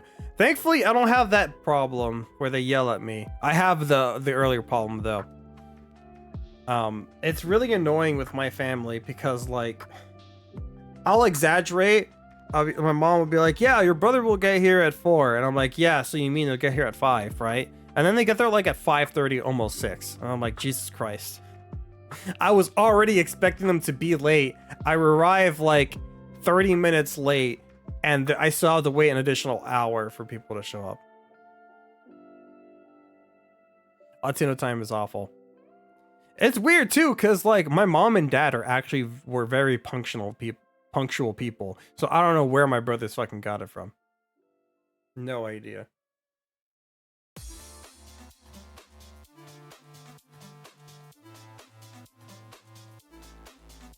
Anyways, back to the list, chat.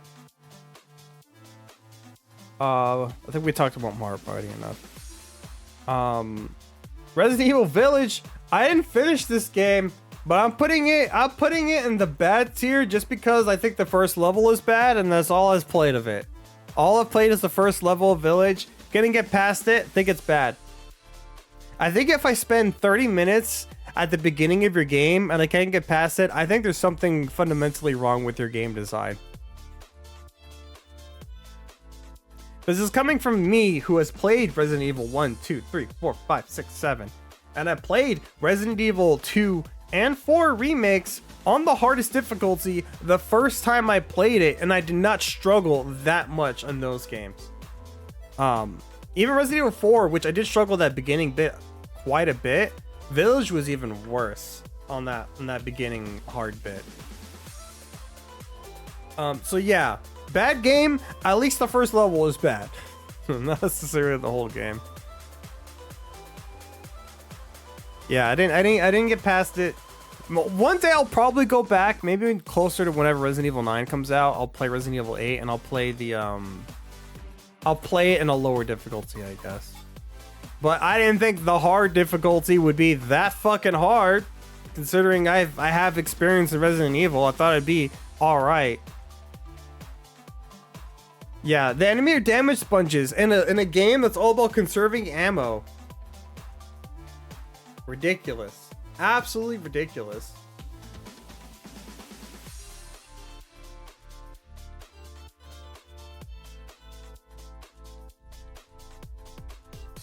Yeah, I think I spent at least 30 minutes, maybe an hour on that one part. I should go look at the VOD again.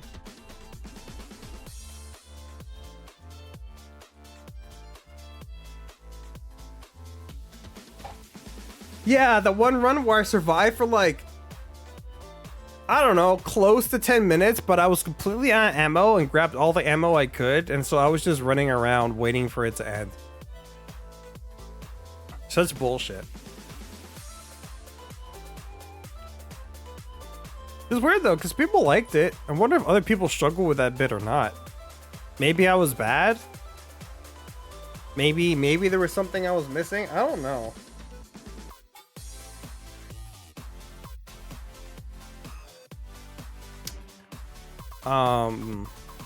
Yeah. Hey, Tark, thank you for the gifted sub. Hell yeah, 74 subs. Fuck yeah. Thank you. Congrats, Coffee. You can moo now. Whether you picked the hardest difficulty. Yeah, I didn't pick the hardest because there was an additional difficulty that gets added on when you buy the DLC or when you play the game once. I didn't pick the hardest one. I picked like the one above hard, or the one above like medium difficulty or normal. I picked just hard.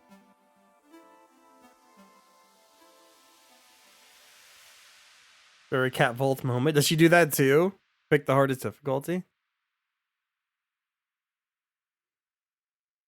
The game is indeed good, but also most people only play the normal difficulty. I guess I'll do that. It's just, in my experience, I played Resident Evil 2, 3, and 4 remakes on hard. And like, those were the most recent Resident Evil games. So I was expecting a similar level of difficulty, and it was a lot harder than that. I don't remember what difficulty I chose for Resident Evil 7. I think I also chose hard, and I didn't struggle that much. But I don't remember.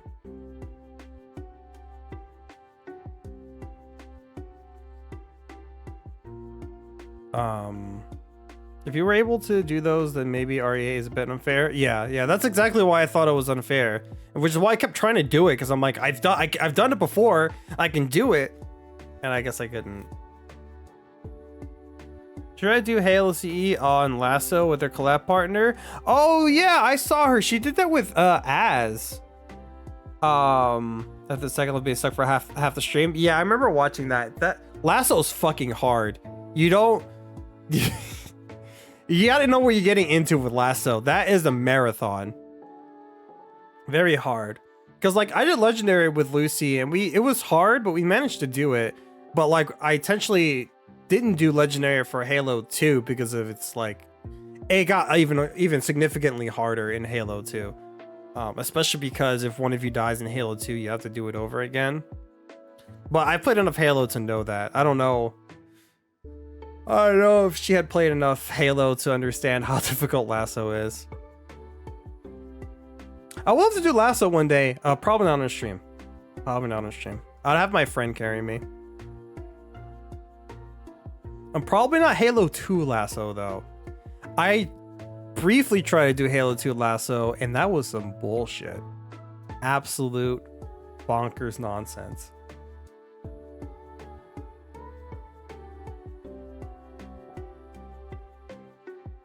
All right, Starstruck Vagabond. I played this sometime in September, I think.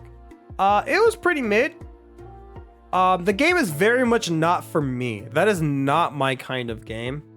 I played it because the developer was Ben Yahtzee Croshaw from Zero Punctuation fame, and I like his videos, so I bought it and played it.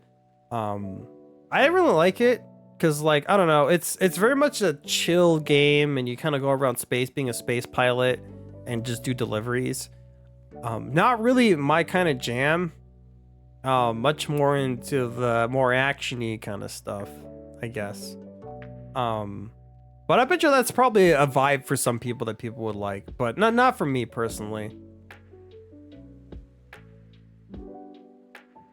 All I know of Kat is she tried to go competitive Halo and Infinite, but I don't think that transfers backwards. Oh yeah, she did try to do that. That's right. Yeah, Lasso is just very different than playing multiplayer. You have to have a different mindset because you're very limited on your tools. With Halo Infinite, you have definitely more options and more things to do. You need more than just good aim for Lasso. You need game knowledge, and you need to know how to work around the skulls. Very difficult. I like Halo Infinite. I wonder what they'll do for the follow-up Halo. I hope I hope it just has a better launch and a better better post support. I think Halo Infinite now was in a good spot. I actually did play a little bit of it last year with my brother, and it's so much better than it was on launch. But they missed their window. Like, they could have capitalized it within those first few months, and they didn't, which is a shame. It's a shame how badly Microsoft has really just treated the Halo franchise. It's so depressing as someone who loved Halo 1, 2, and 3. Everyone dodges your nades except you. Yeah.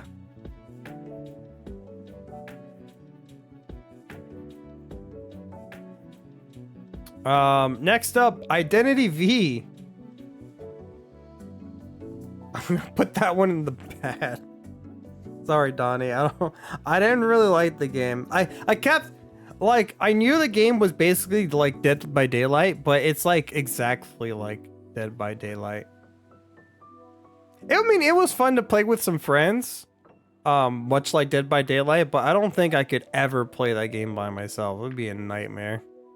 Absolute nightmare. And it's like freemium, and it's grindy, and it's a mobile game. But yeah. Vinyl, moo! First time catching the stream in a while. Hey, Vinyl, thank you for the 39 months.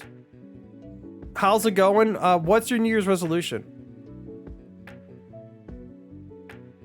Halo 2, 3, and Reach, some of my favorite games, and inspired me to stream Wars 1. I should play Halo Wars. I think I own them. I think I own at least one. Those games are great. Halo 2, 3. I love them so much. I love Reach Campaign. It was also really good. Seeing the Wars. Yeah, it's an RTS. It's an RTS of Halo. Yeah, it's super cool. I played a little bit of it, but not very much. And that was like back when it came out on the Xbox 360. Wars 1 and 2 are funny since they can be played in co-op for the campaign. They can? Oh shit. That sounds awesome. Let's try that. Resolutions are to read more this year. Finish at least one book. All right, that's a good one. And solidify a skincare routine. That last one caught me off guard. I was not expecting that from you. Read? Are you gonna like read like a book, like a novel, or like a comic book, like a manga? That's a good one though. All units. God, you hear that all the fucking time. All units. Actual novel. Fucking nerd. That's a good one though. Work today, but I'm home chilling and staying cozy. Nice. It's fucking cold out here. I hope you're staying cozy. It's 11 degrees right now. Yeah, it's kind of fucking sucks going outside. Hate it. Another lactose tolerant nerd. Cozy vibes are the best vibes.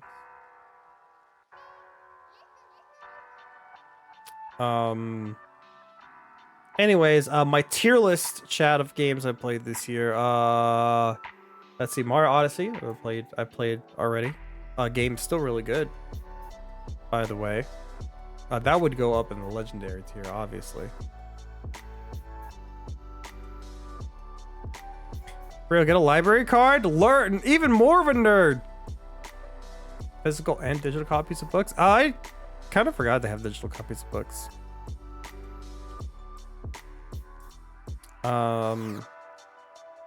Crow Country chat. I really like this game. This game. Where does this go? Good? Great tier? Is it great? I think it's good. I think it goes to the top of good. I like Crow Country. It was quite good. Very fun Resident Evil Silent Hill inspired game. Looks and kind of plays like one of those, like a PS1 era game. Better controls. That's for sure. I like that game. I liked it. It was pretty good.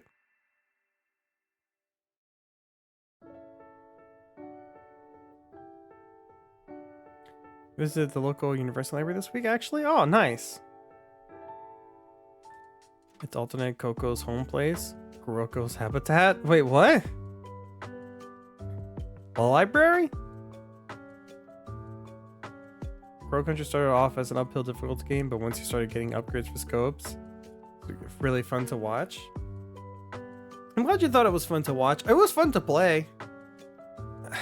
I don't know what's stopping me from putting it in great, because I don't think I had anything fundamentally like negative to say about it, but maybe it just didn't have that oomph. This is the same problem I have with Mind Over Magnet. Mind Over Magnet is an extremely well polished game and has very good puzzles, but it's like kind of missing that oomph. It needs that oomph for me to like make it think it's really great. Nothing fundamentally wrong with that game either. It just needs like the X factor, you know, the chemical X to spice it up. But the same thing with Crow Country. I feel like it just, I don't know what it is. It needs something.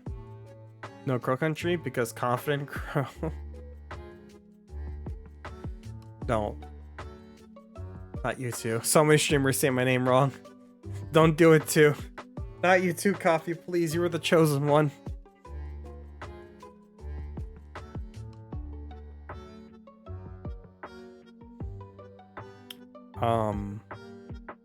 But yeah, that's how I feel about both of these games. I like them both. They just need the X factor. UFO 50, that's kind of a hard one to rate because there's 50 games in one, and I haven't beaten it. So I'm gonna throw it. Like my first impression of the game, since I haven't beaten it, is that it was good. It was quite good. I liked it. I kind of want to play more of it. I probably wouldn't stream it because there's so many. But I like UFO 50. That was pretty good. Cow Country. Yeah, let me know when that game comes out. Lockdown Protocol. This game is good. I like this game. This game is a very fun multiplayer game. I don't know. We'll throw it in the middle as well. Yeah, let's throw it right there. We'll throw it right there. I like Lockdown Protocol. I like what's it called? Among Us. And I think this is like similar but different enough to have its own unique identity, and it was fun to play with friends. I played with friends on Christmas. And I like streaming it and playing with other people. I think that's a lot of fun. It's got some flaws in the way the game is structured, but I do like it. I think it's a fun game. I look forward to where they'll go more from here. I like it. Would recommend to play with some friends. Good game. Mind Magnet was had great puzzles and great mechanics, but that's all it was. Never made you think past the puzzle solutions, which is what a lot of my favorite puzzle games do. Like what other puzzle games do you like? The game I recommend to people, but I wouldn't watch them with the suspicion as they get the aha moments. I think it's a fun like $10 game to like spend some time. You want a quick, nice puzzle game to like spend an afternoon in? I recommend it. I do think there are other better puzzle games. Now that I think about it, I should put like Superliminal over it. I think that one was a better puzzle game. I feel like that had more uniqueness and more of an X factor. It probably goes higher up. I'll probably reorganize this later. But it needs that juice. Astrobot, actual game of the year, and of the 4 of the 6 game of the year nominations, I believe it deserved it. I think it's a great game. Not the greatest game.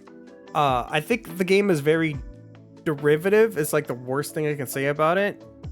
It's very much ripping off of Super Mario Galaxy, but like it rips it off well. And if you're gonna rip off a good game, like if you're gonna rip off a game, it better be a fucking good one. And Mario Galaxy is a fucking great game, especially because there's not too many other 3D platformers out in the world. Like, it doesn't feel like, oh, this is another Mario Galaxy clone. It's like, no, this is the only Mario Galaxy clone. So it's very good. But yeah, it's executed very well, very fun, a lot of neat references.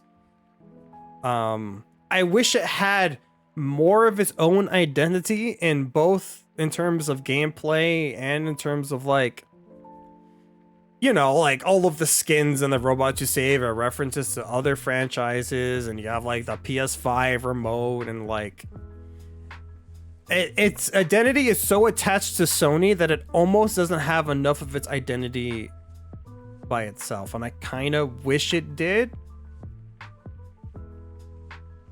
Yeah, also Mario Galaxy 2 was 15 years ago exactly.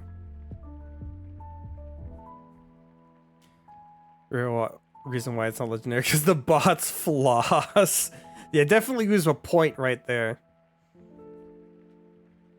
Still a great game. I don't know where this goes on this tier list. I think I'll organize it later, but it definitely goes on the great tier. Radiant Witness, Superliminal, The Pedestrian. Ooh, what's The Pedestrian? I haven't heard of that one. Also both Portals. I would agree. I mean, what makes Portal so good as a puzzle game is just that the extra X factor, that layer that I'm talking about. For Portal, it's like the really good writing and humor. Like, it's just a very funny game. And like Portal 1, at least for me, like when you get that ending, it felt, for me, like my jaw dropped when I beat Portal 1 because I thought the ending was so wild. And then Portal 2 also had a similarly like, really good, satisfying ending, and then you're slowly going through the world. Braid has a similarly very interesting story. I feel like a puzzle game kind of might need a little bit more than just like really good puzzles. Do you think it deserved Game of the Year of the options? Yes, 100%. I didn't play Metaphor or FF7 Rebirth, so I can't really have an opinion, especially since I don't like JRPGs that much, so I'm a little biased. But I think it deserved it of like the 4 I played for sure. Shadow of the Erdtree, I mean, first of all, it's a DLC. I don't think it should have been nominated. Secondly, I think that game has a lot of issues. People say it's like the best DLC or even better than the base game. I don't know where the fuck they're getting that. Honestly, I think the base game alone is better than the DLC. Elatro's great, but I still even think there's better indie games than that. Wukong is very good, but it has flaws. I think like a sequel to Black Myth Wukong, if they can fix those flaws, could actually be a really good game. But yeah, those are the other 4, right? Yeah, those are the other 3 I played. Seems to be a controversial winner, but I blame the normies. People that know what's up celebrated its win. 100%, 100%. I think the thing is, most normies only played like Black Myth Wukong because that was the one that was advertised the most. It's the most realistic game. So like most normies didn't play Metaphor. That's like a random JRPG. A lot of people didn't play Rebirth because it was only on PS5, and you have to play the first FF7 game to play that one. And then Balatro, for most people, it came out of nowhere and no one even heard of it. So like, Wukong was like the obvious pick for normies. But if you've played all the games, I really think Astrobot is the best. Most polished, least amount of flaws, very fun. I do think, and like, I'm not even terribly biased, even though I love platformers, I also love Souls-likes too. So you can't even say I'm biased. I even don't like Sony that much, really. Just like, I don't really care about Sony properties. I have no nostalgia for Sony games, really. Only like a handful of them. So like, as someone who had more bias towards something like Black Myth or Elden Ring, who loves FromSoft, I still would pick Astrobot. And to me, that says a lot about Astrobot.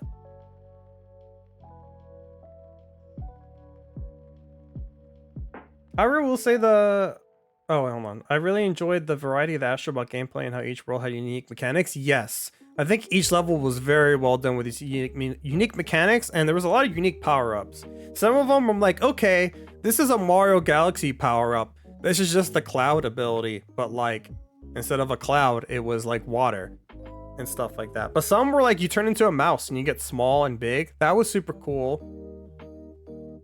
I like the stretchy arms. That was pretty good. There were some unique abilities. I will say that the bot cameos were fun, but weren't implemented properly. There were so many of them, several Japanese only, which were very recognizable. Yeah, I felt like half of them were pulling out of their ass, and I was very disappointed that the bots, you couldn't even use most of them as skins, and like you unlock them later. It was kind of a weird choice. They're like halfway through the game. I was like, oh, here, you can have different skins now. I'm like, cool. I'll only see like 3 of them. And then you had to grind for them? Oh god, that was a weird choice. I don't like gacha mechanics, okay? Even if they're not for real money, I don't like them in Astrobot and did not like them in Tears of the Kingdom.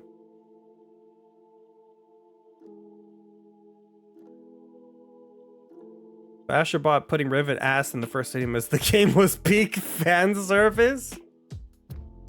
It might have been worth it just for that one scene.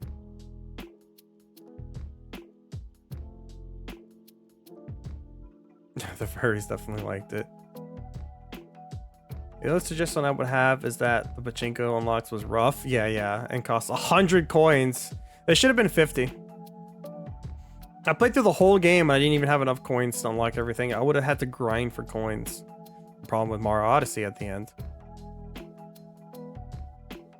Still Chef's Kiss. It was still a great game. Still belongs in the great tier. Exactly. Portal 1 had the ending, which made you use all the skills you learned to get through the end of the game as the final test of being in a test environment. Yeah, Portal 1 to me is like the best puzzle game. I don't think there's really anything that beats it. Super good, didn't drag itself out, very good ending, made you think a lot, but I never really got too stuck. Very well designed game. Phenomenal. We're almost done with the tier list, chat. We got 2 more. We got 9 souls. I haven't beaten it yet, but I think it definitely deserves to be in the great tier. It was quite good. I liked it. I liked the story. I think the writing in that game is very, very good. The conversations feel very natural. Like there's no, like none of the exposition in that game ever feels forced. It feels like natural conversations that people are having with each other. You get lore as you go along, that fit the environment, and you're kind of getting it all over the place. You're kind of picking the history of this very unique setting and world together. I really like the setting in Nine Souls. Super good. I really like the main character. I like how he has his own goals that you don't even know what it is. And a very unique personality. I think he seems like the cold stoic guy, but deep down he does have like a heart of gold, kind of. Not really. He like really cares about the kid, but like he will not hesitate to chop someone's legs off. Or he'll do something really fucked up and you're like, god damn, all right. Like, you know, you're not playing someone who's like 100% a stand-up good guy. I like it. He's a very, very good main character. I really like the story in the game. Jerk with a heart of gold? Yeah, kind of, but not really. He's still kind of an asshole, but he's a very compelling asshole. I really like him. But the characters in Nine Souls, I really like the story and the characters in the world. I think it's all really good.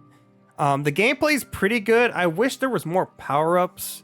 And also the game is a little long. I feel like some sections don't really add too much to the game.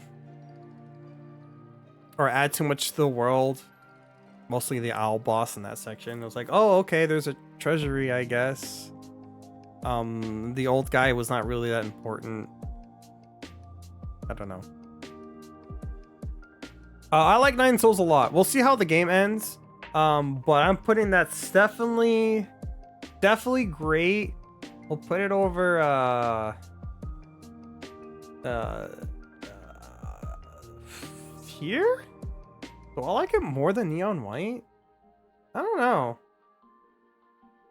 Do I like Helldivers 2 that much? I don't know. I'll have to think about it. Marvel Rivals. Chat, I haven't played this game on stream, but I wanted to put it on here because I actually really like this game. Let me see. Let's look at my library, chat. Rivals. I put almost 50 hours into this game, and this game is like a month old. That says a lot about how much I like that game. It really captures that spirit of Overwatch that I liked when it first came out, that Overwatch no longer has. And it looks like they're gonna do content updates regularly, consistently. And it's very exciting compared to Overwatch, which was, for the first year, I was okay with the slowish updates of Overwatch, but after a while, I'm like, okay, you were repeating holiday events here. The skins that you could kind of get sometimes with loot boxes was easy and sometimes was like bullshit. Yeah, I had to get lucky to get the skins you want. The balance patches would kill my favorite characters. They did not know how to balance that game. I think they hyper balanced that game to like the super high competitive levels, and even then it wasn't that well balanced. Overwatch was very mishandled property. We'll see what happens with Marvel Rivals in the future, but as of right now, I really fucking like that game. Really fucking good. Put it in the great section. We'll put it over here. We'll put it over there. We'll figure it out. I've also gone through related spinoffs like Portal Reload, Portal Stories. Interesting. I haven't played any of those.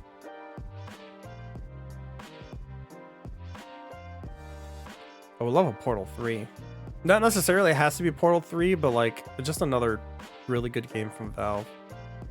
I'd be fine with playing Overwatch as is without worrying about the skins, but I have Vendetta against Blizzard right now. Same. The promise of Overwatch 2 with PvE, I was super fucking hyped for. I was down for. I was ready to like, I was gonna buy it and play it like 100%. Then they completely dropped it, and I'm like, okay, so what's the point of Overwatch 2 then? You have one less player, I guess. Good luck being a healer with no mobility because you don't have an off tank to protect you. So you just get fucked in the ass, and it sucks. It sucks weenies. Sucks weenies. But I haven't played much Overwatch 2. I only played like a few hours, and I really didn't like it. I hear it's at a good spot now, but the bad blood is there. Rivals is really good right now. I'm curious to see where it'll go. But yeah, here's my tier list, chat. What do you think? Pretty good. I think I might switch things around. I don't know if side order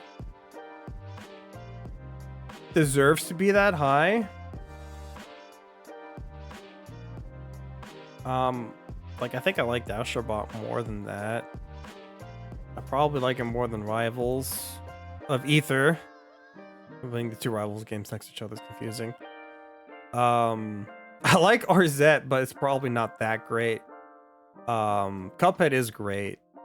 I'll probably put side order here at the bottom. So it's so good though. I like side order, but I really wanted more. I liked the story of the game, but there was not much of it, and playing through it again over and over again didn't unlock too much story. It just unlocked, it didn't unlock too much plot. It just unlocked lore and like backstory. But I liked the backstory, but I wanted more of like an actual plot. I wish these games had more of a plot. The lore is really good, and when you unlock the lore and you read about it, I think it's super cool. I wish there was more of a plot. I feel like they could have done a little bit more, especially compared to Octo expansion, which was really good. I still liked it, still played it, still beat it. I just wanted a little bit more. Still in the great category, still great. Is this my top 10? I wanted to have like a top 10. 1, 2, 3, 4, 5, 6, 7, 8, 9, 10, 11, 12, 13. 13. Although to be fair, Marvel Fighting Collection doesn't really count, so that's 12. Zelda CDI, I mean, that's his own category. It's like 11, and then side order is a DLC, so that's 10. All right, I got a 10. I got 10 actual games on here. 1, 2, 3, 4, 5, 6, 7, 8, 9, 10, 11. I have 11.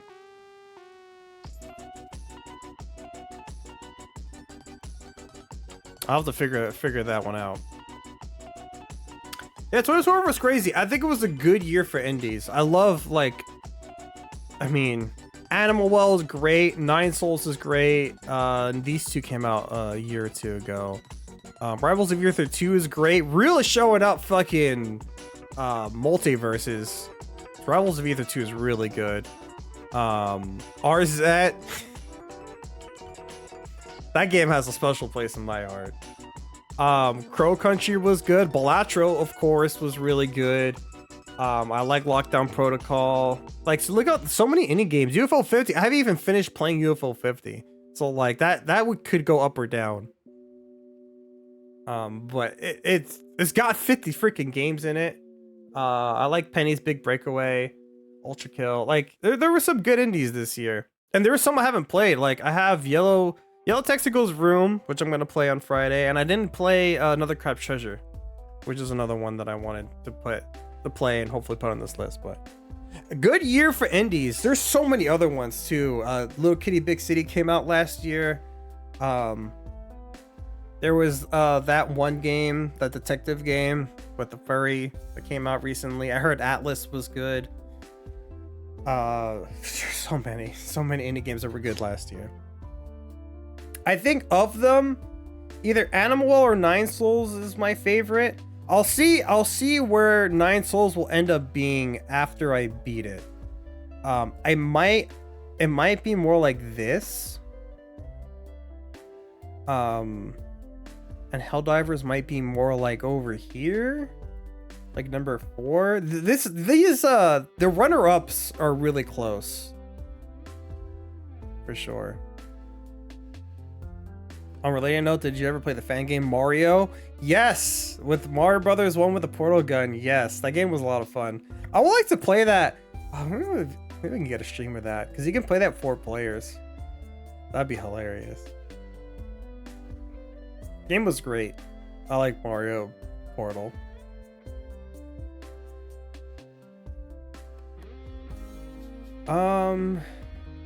See if we can organize the great tier more.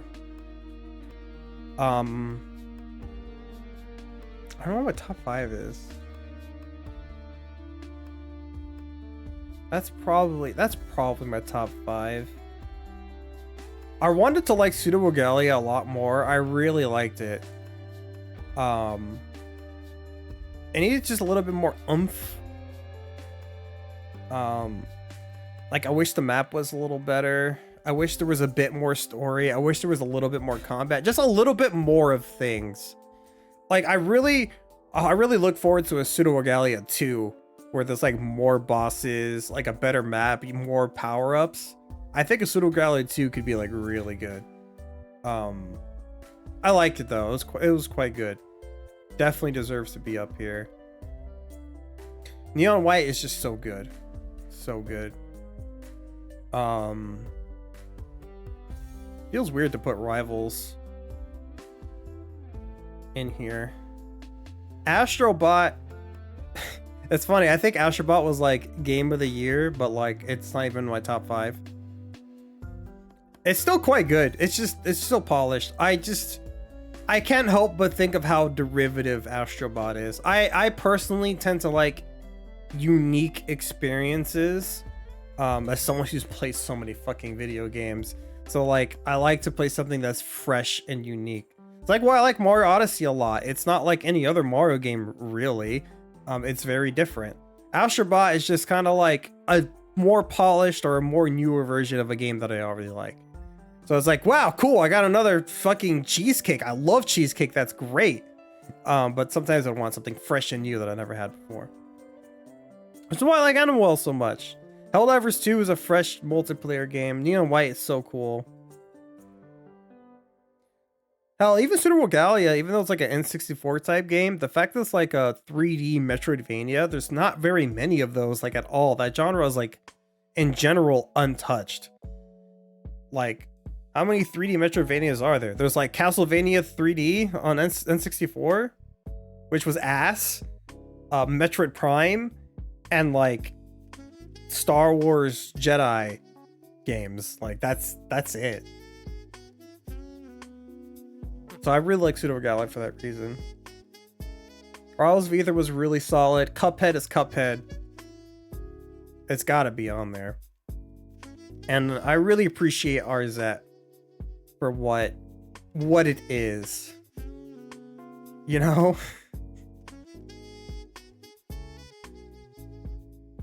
Yeah, I think I'm pretty set with this. Side Order was a great DLC. Like Side Order more than Shadow Verdtree.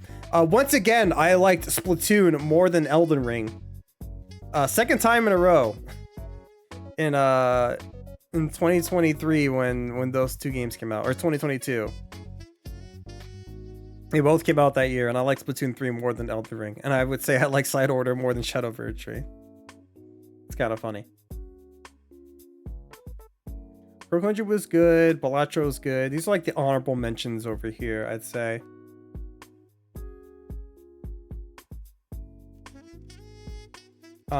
These were the mid games. Look at the posture check. And the head patties.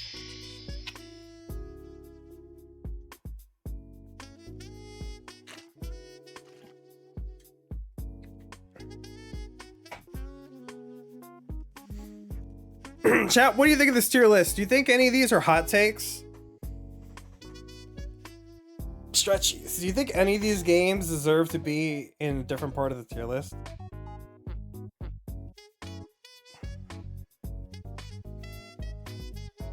Kind of going through them all. I could probably reorganize the good tier list, or the good section. I don't think it'd really change much.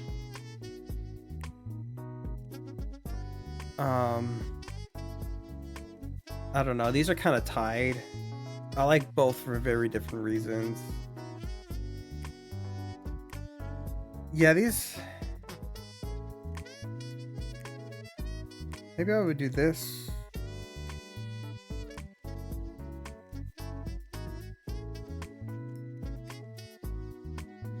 I'm gonna put Benny over there.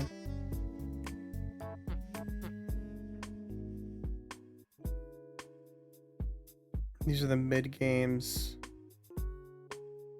I don't think so. I haven't played most of these games. That's fair. I have very unique tastes. Well, then again, my tastes are all over the place. I have a JRPG, and then I got a Metroidvania, then I got a Metroidbrania, then I have a 4-player multiplayer game, then I have a first-person shooter-esque game, a 3D Metroidvania. So I guess I got a couple of Metroidvanias here. That's the consistent thing. Another like multiplayer game, but completely different. A 6v6 hero shooter, a 3D a 3D platformer, fighting game, shoot 'em up, whatever the fuck RZ is. Horror, Souls-like, roguelike, detective, or social deduction. Yeah, this is kind of all over the place. Puzzle game. You're the only person to call Paper Mario a JRPG. I will stand by it. Paper Mario is a fucking JRPG, and it's the best JRPG. Chat, I'm looking up right now. JRPG. Give me a definition.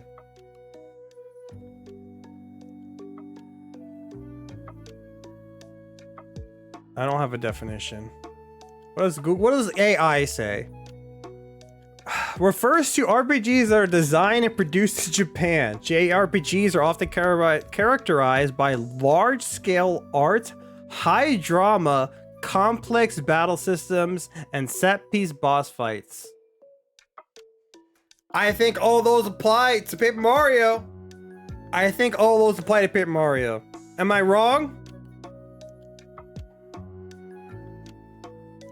Am I wrong? I think the only thing you can maybe argue is like complex battle systems, but I think the bash system is way more complex than some JRPGs I've played.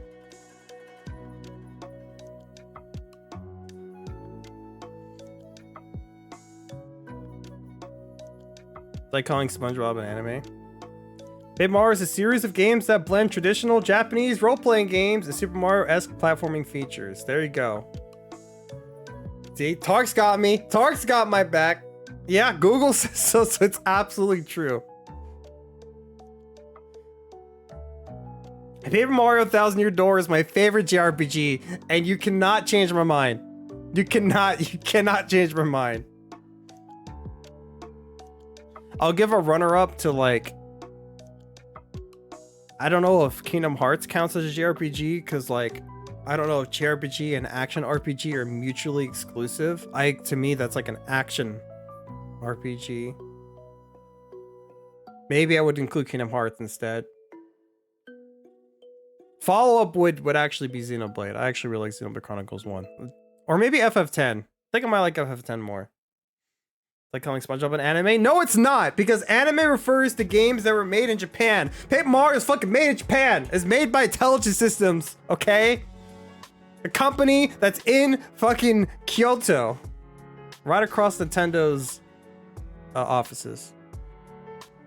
That is not the same thing. It's not the law of equivalent exchange. Nintendo's own website calls it a role-playing adventure game. Is Metroid Prime a first-person shooter? Because they also don't call it a first-person shooter. They call it a first-person adventure or something like that. I don't know if that's a weird one. Kingdom Hearts absolute JRPG. Okay, Paper Mario is my favorite turn-based JRPG. There we go. Bam.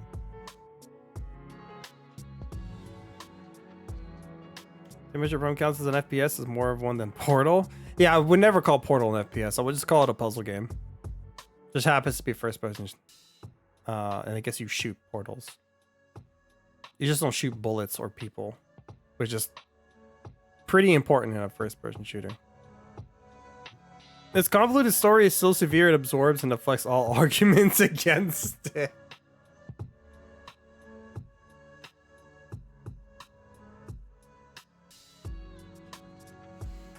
What's fair? I'm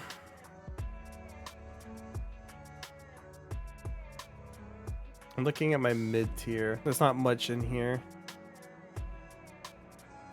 I think I stand by this tier list. I feel bad. Oops. Hold on. I feel bad about calling these two bad games. Bad isn't really the word I would use to describe these two specifically. I would just say I did not like these two games. And I really wanted to. And Village is more like I didn't like the first level. Sonic 06 deserves to be in there, and probably Identity V. I would put Valorant down there, but I actually kind of enjoyed playing it, and I wouldn't mind playing it more, so...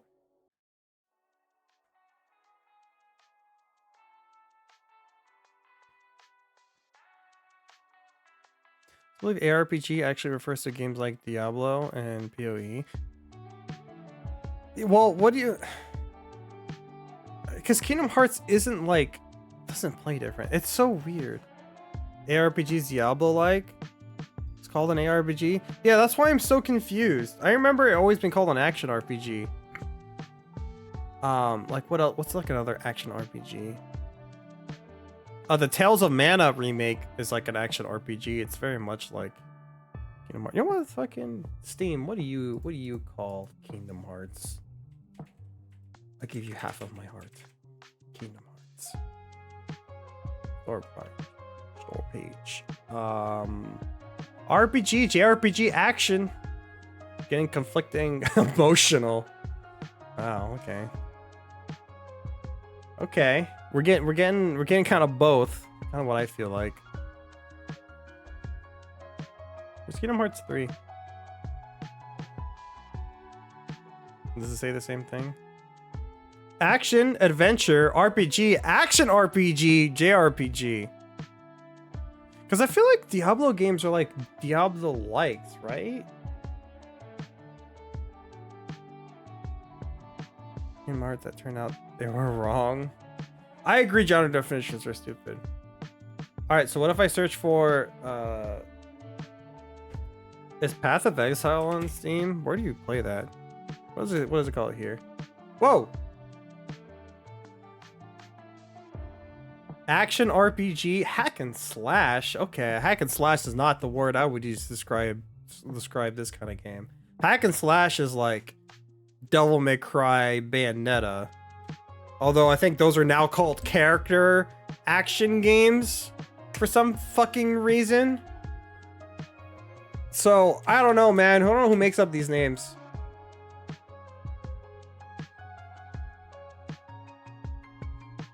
What's another game that's like Kingdom Hearts so I can search for it and see what they call that genre? Did you just say Paper Mario's turn-based? Just call it an RPG and not a JRPG? But it's made in Japan! Right? So JRPG. The newer Final Fantasies? Yeah, I guess. But it's... That's so weird because they're just going to be called like JRPGs. Yes, I was born January 1st, 1993. Definitely my birthday. Action, adventure, JRPG, RPG. Because like they're already JRPGs. So like they're going to be called JRPGs still. Spectacle fighter. Action RPG. I would say the evidence is inconclusive.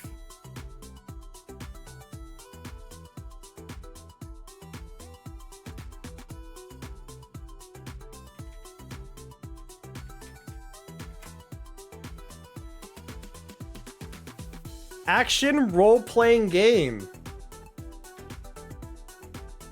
Okay, action RPG. That's what that's saying. That's what that's saying. That's all I'm saying, chat. Kingdom Hearts. Wikipedia wouldn't lie, right? Action role-playing game. Action role-playing is a subgenre of video games that combines core elements from both action games and role-playing games. So for me, games that are like Diablo that are also called ARPGs, to me, they're just called like Diablo likes, which is not a great name, but neither is Souls-like, and that's stuck around. Oh, Diablo, a Western ARPG, and Kingdom Hearts, a JRPG.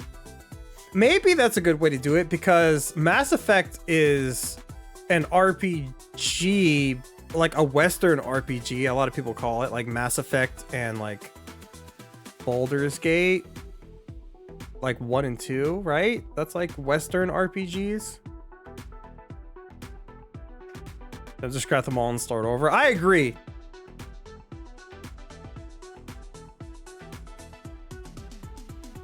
It's got a similar feel to a game than it's a JRPG.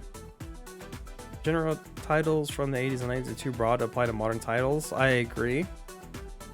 Well, if I need to run away from the turn base eventually, right? Yeah, ever since FF15. Turn on dark mode? Oh, where is it? Fucking where? I don't use Wikipedia on this tab. Fuck it. Oh, here it is. Thank you. Thank you.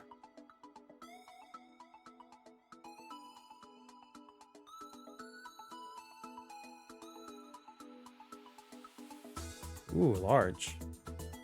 This is for chat. So what's a JRPG at this point? Xenoblade? For what it's worth, all the content creators for Diablo and that I follow always call them ARPGs.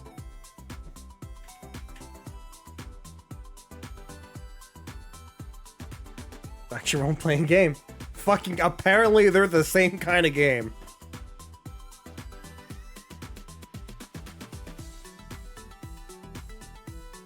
Right control over the characters.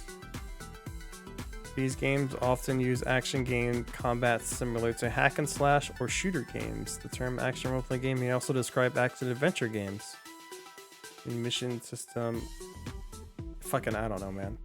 Wait, Xenoblade? All three? They all have very similar gameplay styles. There's just different mechanics in them. The recent one that was all open worldly, real timey? No, because that's...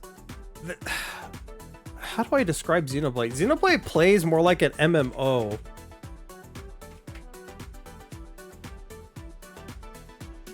Because like you have like your basic attack and then you have your abilities, and your abilities have cooldowns, and you have to wait for the cooldowns to go, and then you'll call like your other friends' abilities on them. Like you're not like mashing X to attack and then like hitting Y for heavy attack and then you use your magic spell. At least as far as I'm aware, as both Xenoblade Chronicles 1 and Xenoblade Chronicles X work, is you have like the different moves and you have different cooldowns for those moves. And apparently Xenoblade is actually an RPG? What? No, it's not. I would not call that an action RPG. I wouldn't call it turn-based. Okay. We need new terms. We need new terms. That's not an action RPG.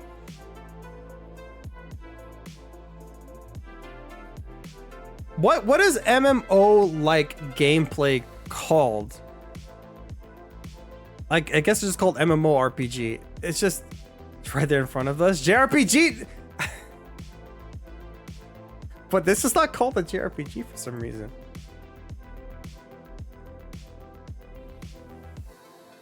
Even though Xenoblade Chronicles is. I think you're missing a point on focusing on the mechanics like that. But that's the mechanics of the game. Like, the difference between a first-person shooter and like Portal is that Portal, you don't shoot people, and that's what makes it a shooter, because you gotta shoot people or shoot things, right? That's what makes it an FPS. So like, what makes a JRPG a JRPG then? I read the synopsis earlier. It's very vague.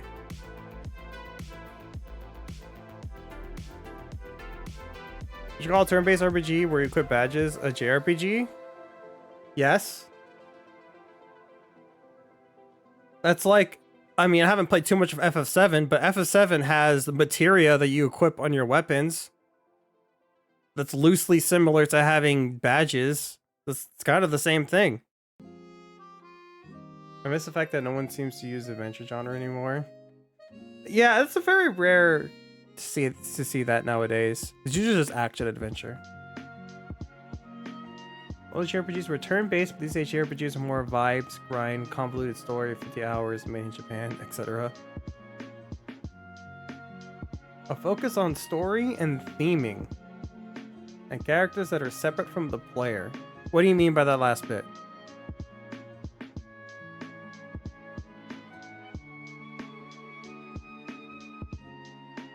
F9 has gear that equips abilities too. Yeah, there you go.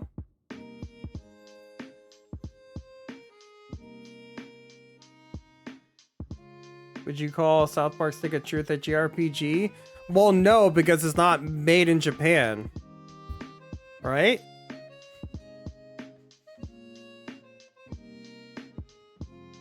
That's a Western RPG.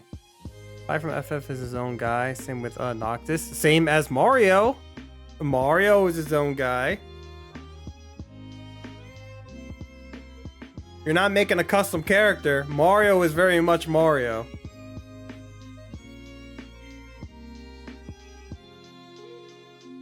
Very rarely critical of character in JRPGs too.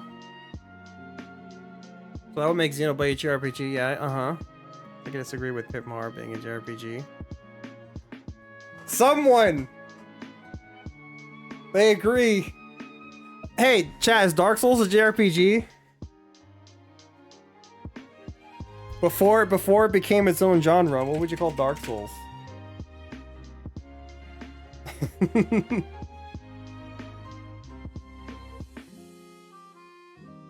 Action role-playing game. There fucking is again. God damn it. God damn it, Wikipedia.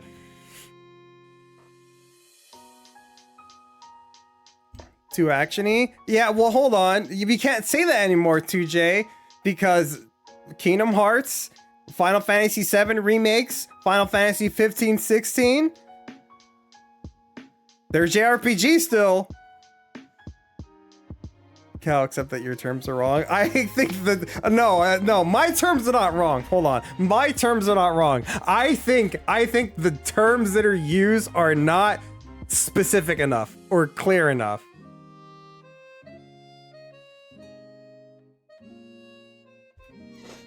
Demon Souls and Dark Souls are Western RPGs made by Japan. Yeah, see, that's how I would put it, I guess. Yeah, you know what? That's how I would put it.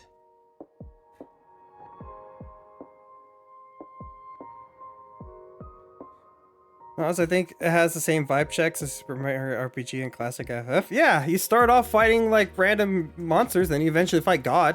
It's just in Thousand Year Door, it's the God of Darkness, but they don't call it God because it's a Mario game.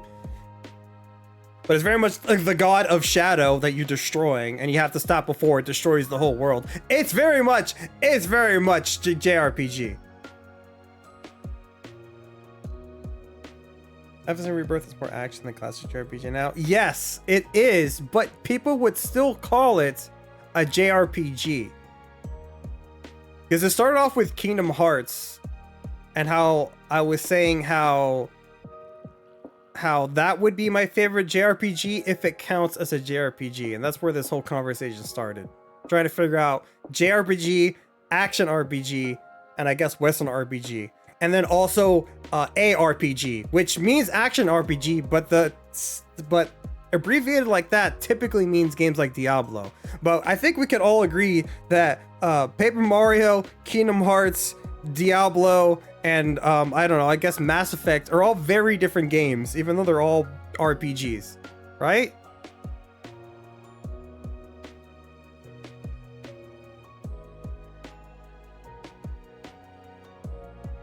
Problem is that if you talk to someone that's a JRPG fan, they'll laugh at you if you say Paper Mario Kingdom Hearts is your favorite JRPG. Well, I'll laugh at them back.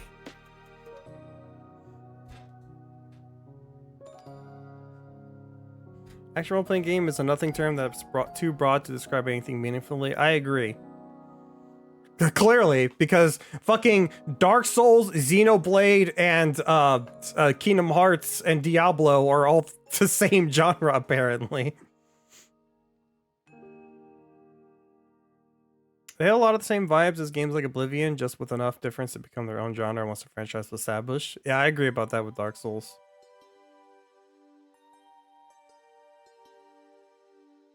They get called dungeon looters now, then they're idiots. Well, the JRPG fans, fucking true.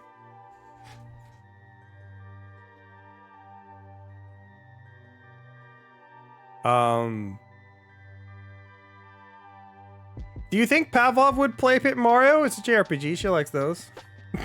We've established this, right?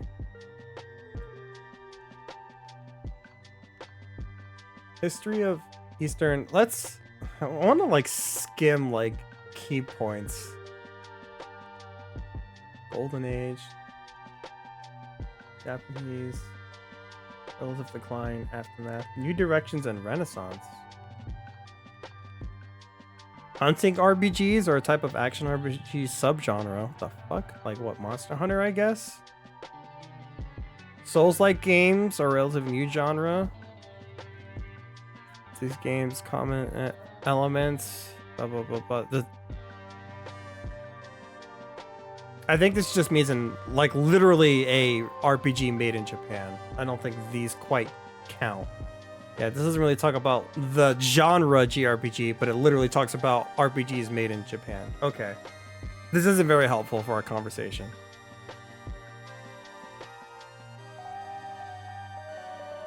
Let's go Mario. Paper Mario, a turn-based RPG. I guess. Pablo can never get it out of her head that Mario game equals no story. That's what makes Paper Mario so good, because it's like in the Mario world, but like it actually gets fleshed out, which is interesting. Aaron, thank you for the 25 months. Sorry, I gotta blow my nose.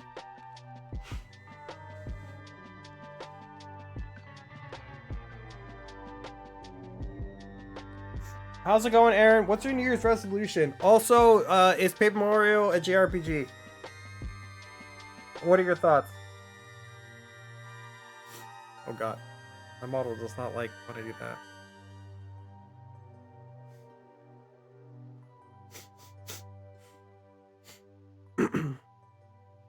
It's got a trans character beta with that. Oh, true.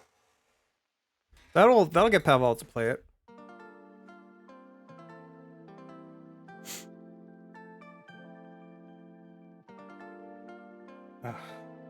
Still at the tail end of being sick.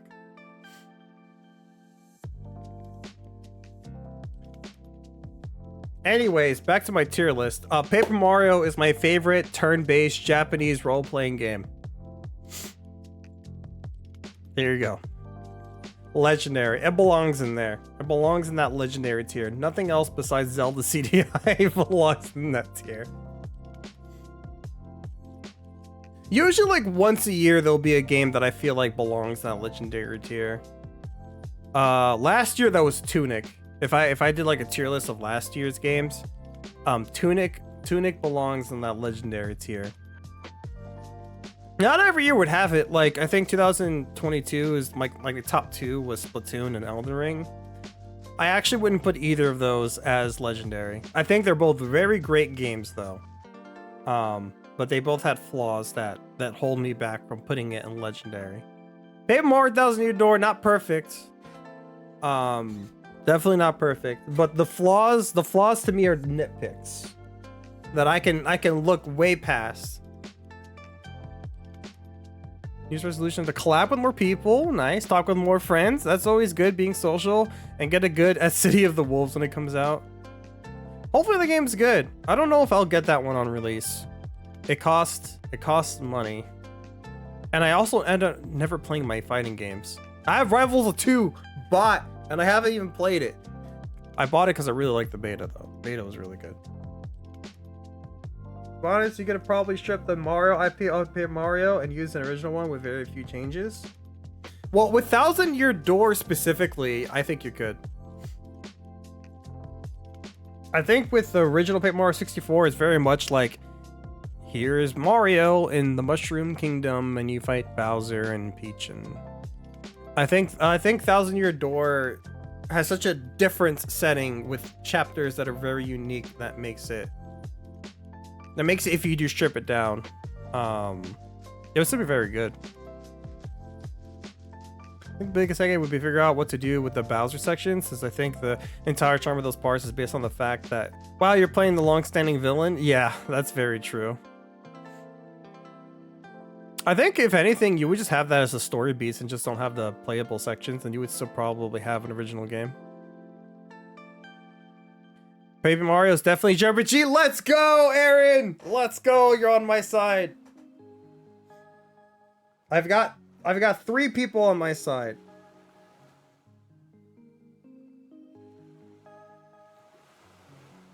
ConfidentCow being the only person I know will call Paper Mario JRPG funny, and that started this whole tangent. It's because I've been calling it a JRPG for years. Because I remember thinking to myself, like, I don't like JRPGs. Like, that was the thought that I had, like, 10 years ago. I don't like JRPGs. The only one that I liked was Paper Mario. And it's, like, barely a JRPG.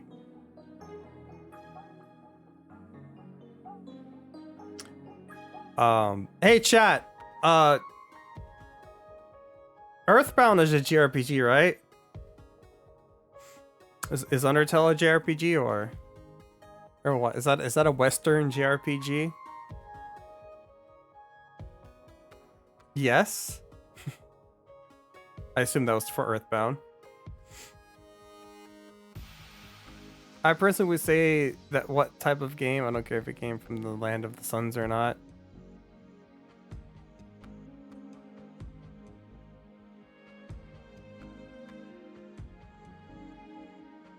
You know what? Let me see something.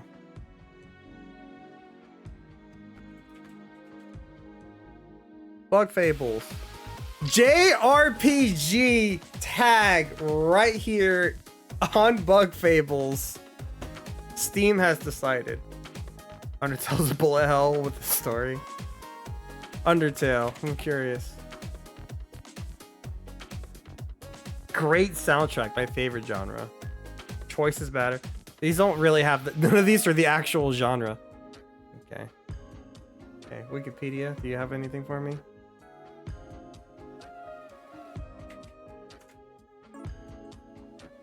Ah, why are you still white? I just put dark mode. There we go. Just a role-playing game. Yeah, I figured it's gonna say that.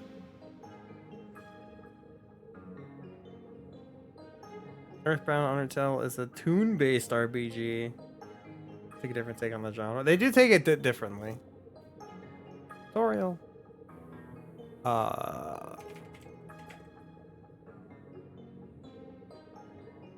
Oh, this one doesn't even say. Well, I guess that makes sense because they don't have JRPG as a like a thing.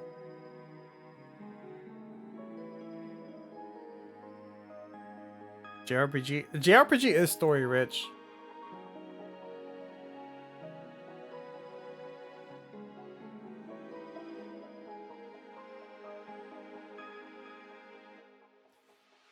All right, chat. I think we're good here. I think we got our tier list. That was a fun tangent. That was a fun tangent.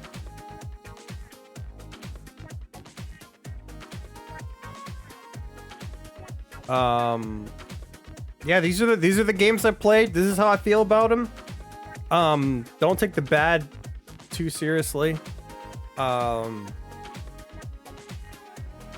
My subjective view of the games I played. A good year for games. I really like I like a lot of these. Indies in particular were phenomenal. And a decent amount of good multiplayer games that I personally like with Helldivers and Lockdown and Rivals. But yeah, that was fun. Now I gotta go make that video. I think I have my top 10. Thousand Year Door, Nine Souls, Animal Well, Helldivers 2, Neon White, Pseudo Regalia, Marvel Rivals, Astrobot, Rivals of Ether 2, Cuphead, and RZ. I think that's actually 11. 6, 7, 8, 9. There's 11. I feel like I guess I could just do 11.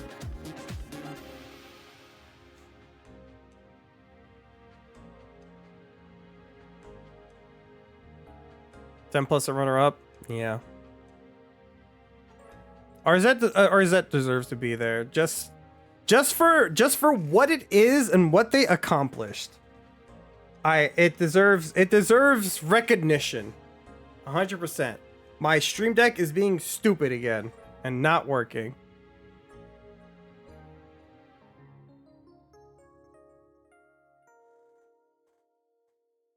I hate it here.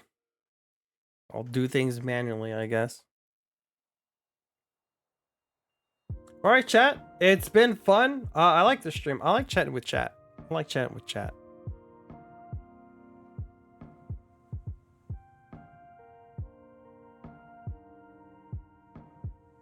I don't know what's going on with my stream deck recently. I still sometimes get the USB issue I talked about. Where things get unplugged and replugged in. It happens less often though. I think I might just have to unplug some things. I'll probably unplug my external hard drives, I guess. I guess I don't need them on all the time. It's just recently I do because I'm uploading all of my old VODs now. Because I slacked off on them so much, so I've been needing it on.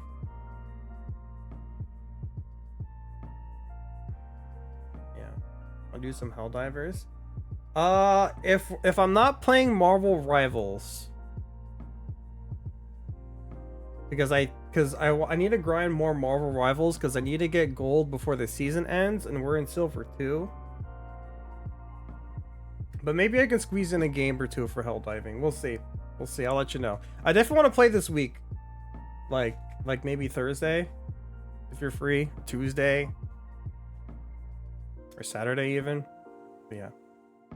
Thanks for the stream. Thanks for joining, chat. It's been a lot of fun. I like chatting with chat. I like when chat's active and talking to me. We're gonna go ahead and raid out. Who do we want to raid?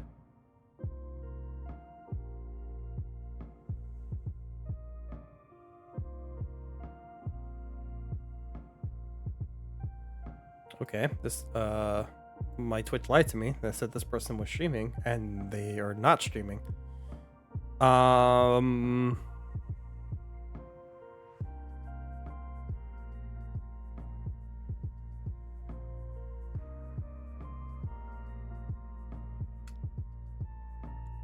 bum bum bum bum. Ooh.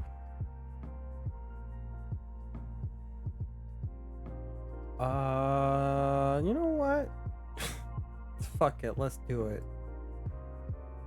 Chat, obviously, since we just did a tier list of the best games I played this year, we're gonna raid someone who's playing the worst game I played this year. Eldritch Horror of Bread. I played Mario Party with them once a couple of months ago. They're streaming Sonic 06. I am very curious as to why they would subject themselves to this game. So let's see, I guess. But yeah, thank you everyone who joined tonight. I will be making a video on like the tier. I probably wouldn't do it as a tier list. I'll do like a top 10 games I played. But I really enjoyed it. I really enjoyed talking to you guys about it. I'm glad you guys listen to the bullshit I say sometimes. But it was fun. Our rate message is moo. As always, we get a moo at the bread. Buy something from epiclootllc.com, chat. Get yourself some Confident Cow merch. And yeah, my next stream will be on Wednesday, 6:30 p.m. Central Time. I'll be playing 9 Souls and hopefully finally beating that game. That very, very long ass game. Sometimes it's very much bullshit. Sometimes. But yeah, thanks chat. I'll see you guys on Wednesday. I hope you guys have a good night. Bye-bye.